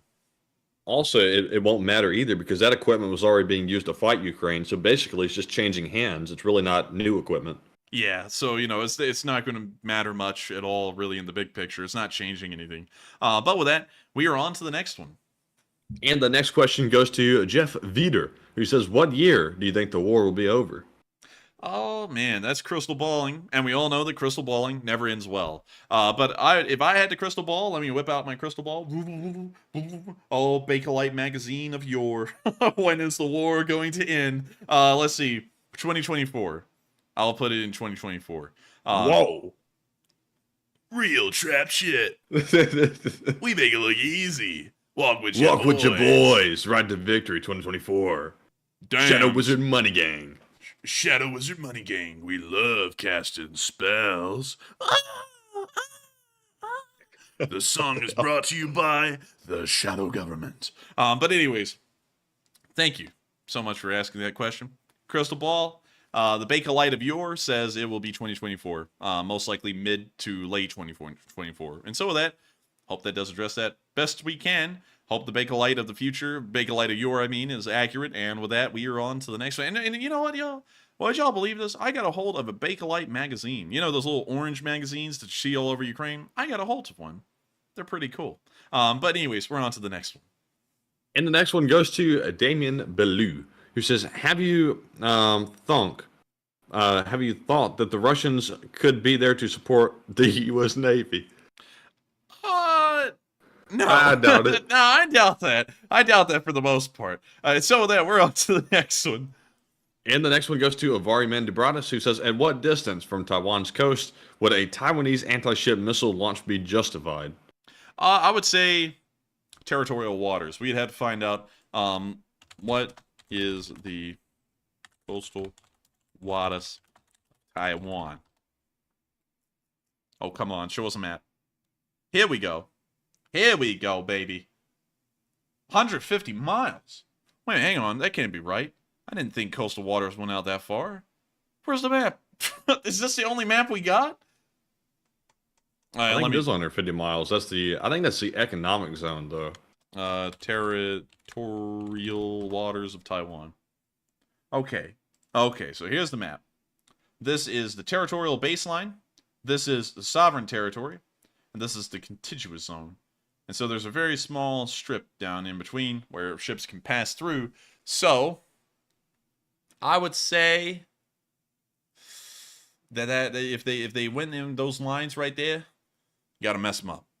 So with that, hope that addresses that fairly well, going off of that map. And with that, we're on to the next one. Mess around and catch a nuke. But anyways, moving on to our next question, we have one from Jimmy Hoffa, who says, why is CBS News reporting Ukraine forces are taking heavy losses when you guys act like there's no Ukrainians getting hurt? Well, I will say I did ask a follow-up question to this one. And I actually meant to mark this one off because we already discussed and got to the bottom of it. CBS News didn't really have any numbers, so this question is kind of moot. So with that being said, we're moving on to our next one, which goes to Woody Stems, who says, why have the Russians been holding back their feared Chechen special forces? Is it true that their enemies die laughing? Yes, they do. And it's the most humiliating way to defeat an enemy is by killing them through laughter. So with that, I hope that addresses that, and we're on to the next one. And the next one goes to Judy Wilson, who says, do you think Putin will call for martial law? Yes, I think he will eventually. I don't know if it'll happen now, but I think it'll probably happen in weeks or months. And so with that, hope that does address that fairly well. While for some reason I just almost hiccup in the middle of that. Don't know why. But with that, we're on to the next one.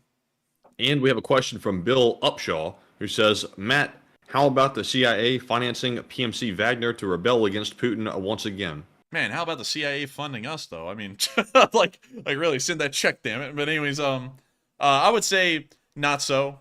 A lot of people have been trying to say, oh, look, the government lost $6 billion and all of a sudden the Wagner starts a coup. It's not like losing that kind of $6 billion. It's a different kind of $6 billion. This is the way they lost the, quote unquote, lost the $6 billion. So let's say you send 2 Corvettes. No, better yet. 2 Audi R8s, which are no longer in production anymore, to a friend.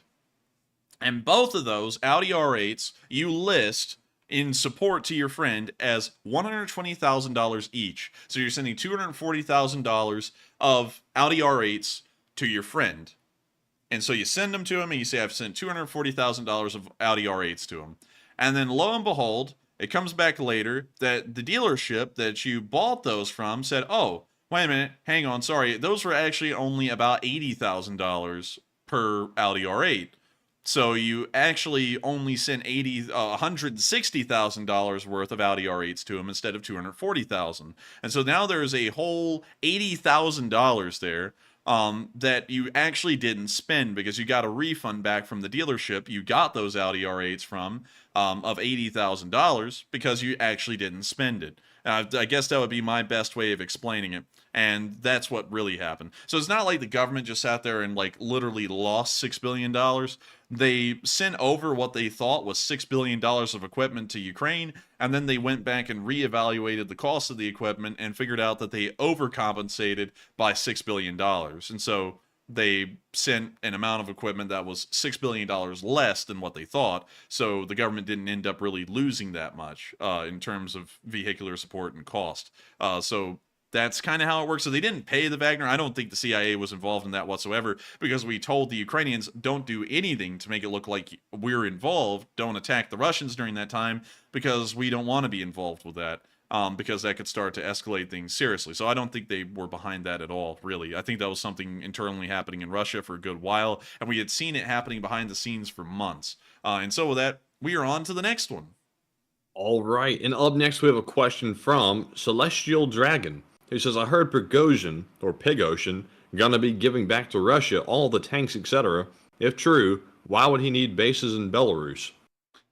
I don't know. That's the thing that we're kind of a little confused about, is why in the world are they getting a base in Belarus, considering that the Wagner is being seized in Syria and Central Africa most likely right now. They're being disbanded in Russia, and there's really going to be nothing left for them at all. So I don't know why they're doing that. I guess that Lukashenko will probably try and rebuild the Wagner for his own purposes.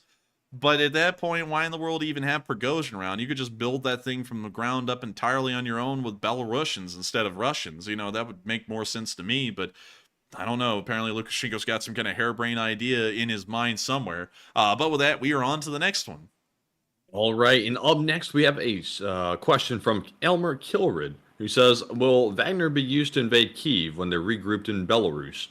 I would say Wagner will probably not be used to do that, because they'll probably be way less stronger than they were under Russian control, because a lot of those Wagner soldiers may just choose to go home or get a job with the Russian MOD, regardless of how silly that sounds. And so there'll probably only be a few thousand of them that end up being exiled to Belarus, and even then the Belarusians will largely be responsible for equipping them. And so I have a feeling that the chances of them launching an invasion into northern Ukraine will probably be slim to none. On top of that, they're going up against the Siegfried line up here that the Ukrainians built on their side, so I have a feeling that probably wouldn't end too well. And so with that, we're on to the next one. And we have a question from CME4PC, who says, if it were anyone other than Prighozin, do you think they'd still be alive or outside of a prison cell? I think if it was anyone rather than Prighozin, they would still be alive, because it would be bad optics for the Russians to publicly kill someone immediately, so they always give it a little bit of time. Sure, Prigozhin's alive now, and it looks like he's getting away with it scot-free, but I guarantee y'all, within a couple of months, this guy will be dead with 2 in the back of the head, or he'll get poisoned, or he'll get poked by something, or he'll breathe something in. He will get killed. It's just that they have to wait for public attention to kind of fade away from him before they kill him. And so with that, I hope that does address that fairly well, and we're on to the next one. And we have a question from Twisted Metal, who says, do you think this is the start of the Russian collapse of the main army front? He's moving the front to Belarus to attack Kyiv. I have a feeling it's not the case. We haven't seen any Russian shifts to Belarus again. Those would be visible from satellite footage, and we haven't seen anything like that. Wagner, kind of moving up there, but they're not really moving up there with any equipment, and they're going to be far smaller than they were before. So I have a feeling that we're probably not going to see a collapse of the front anytime soon, like just a complete collapse because there's no one down there. We'll probably just see nothing really change in that regard. And so with that, we are on to the next one. And up next, we have a question from Fushia Kone, who says, could the Russian boats in the strait be there doing freedom of navigation to send Xi the message that Putin is strong and don't mess with Russia? Maybe, if it wasn't for the fact that they are off the territorial waters of Taiwan and not China.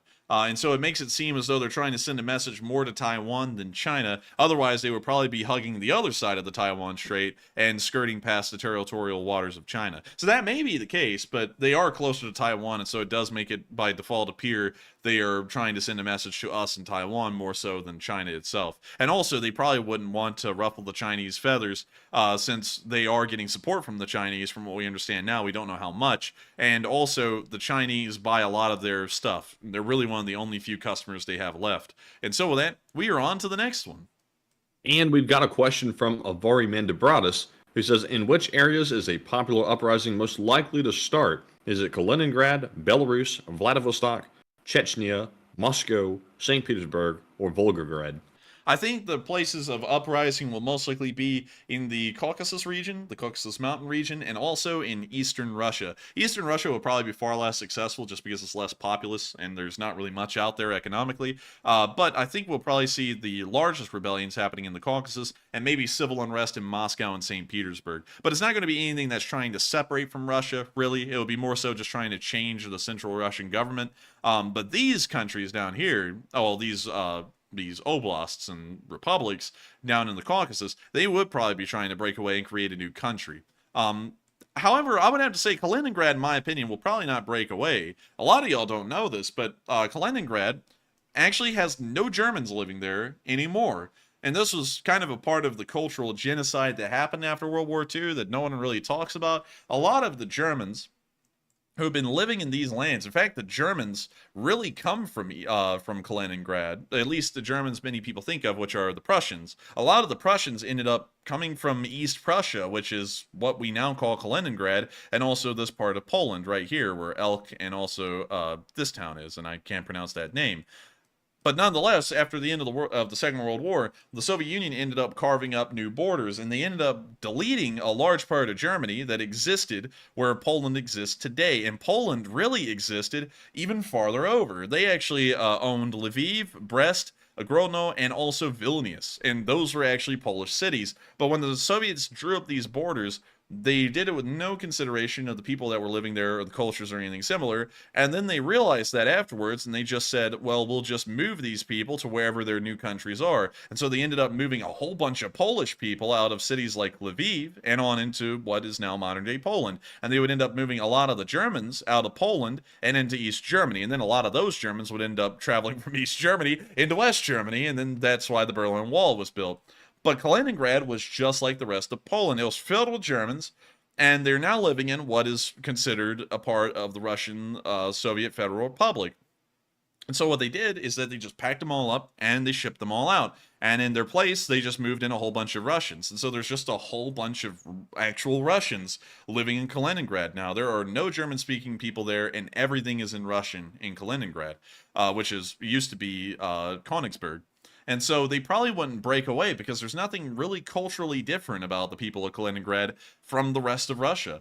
So they probably wouldn't break away for that reason. It's a really weird thing, but yeah, Eastern Europe is pretty messed up, honestly. The borders would look really different if they were based off of the real cultural boundaries that existed before the Second World War. But with that, hope that does address that fairly well. And we are on to the next one. All right, and it looks like we have 3 questions left in the spreadsheet. So our next one goes to Uncle Dandy, who says, what do you think of my theory that the coup was so Wagner could get farther away from the Zaporizhzhia nuclear power plant without raising the alarm of it being blown up imminently? I would have a feeling that that may have been the case, but also they were pretty far away from it already. They probably weren't going to be in the radiation path in Bakhmut, because from what we can tell, the prevailing winds and jet streams don't go that way. They go over to the rest of Europe through Poland, Sweden, and then down into the United Kingdom. And so that may have been the case, but it would have been a pretty big precaution for them to make to begin a coup because of that. And so with that, hope that does address that fairly well, and we are on to the next one. All right, and our next one goes to ABCD, who says, what did Putin learn during this mutiny about his government and about himself that it didn't occur to him before? He learned that a mutiny is called a putiny. Yeah, he learned it's called a mutiny. And he also learned that he's fairly weak, his government's fairly weak, and nobody can really stand up to the Russian people when they just want to rise up, including the prison convicts that have now been given guns. I think that's what they learned. So that I hope that does address that fairly well, and we are on to the final question of the night. Can you all believe it? We made it through all the super chats and all of the live chats. That's actually pretty cool. And so with that, who is lucky the last person to put in the lucky last question of the night? And that viewer is Marion Young, who says, have you heard about the Russian ship that came under fire in Turkish waters by the new Ukraine ships that Turkey built this weekend?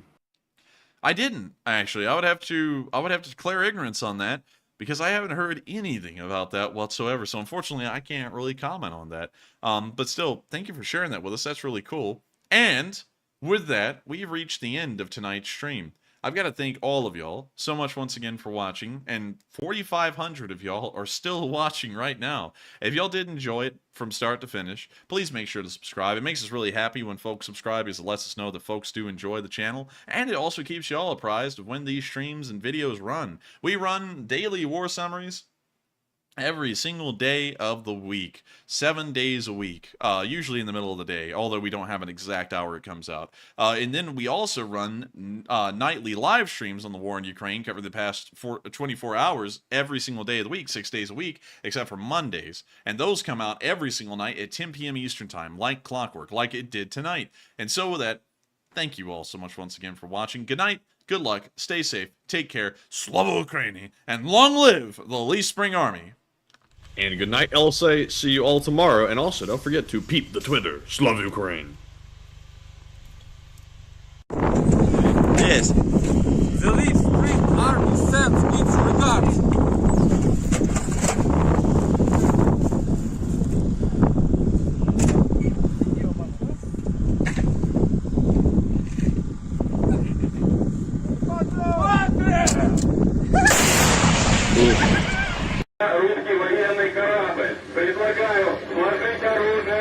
Кидаться! Русский военный корабль, иди нахуй!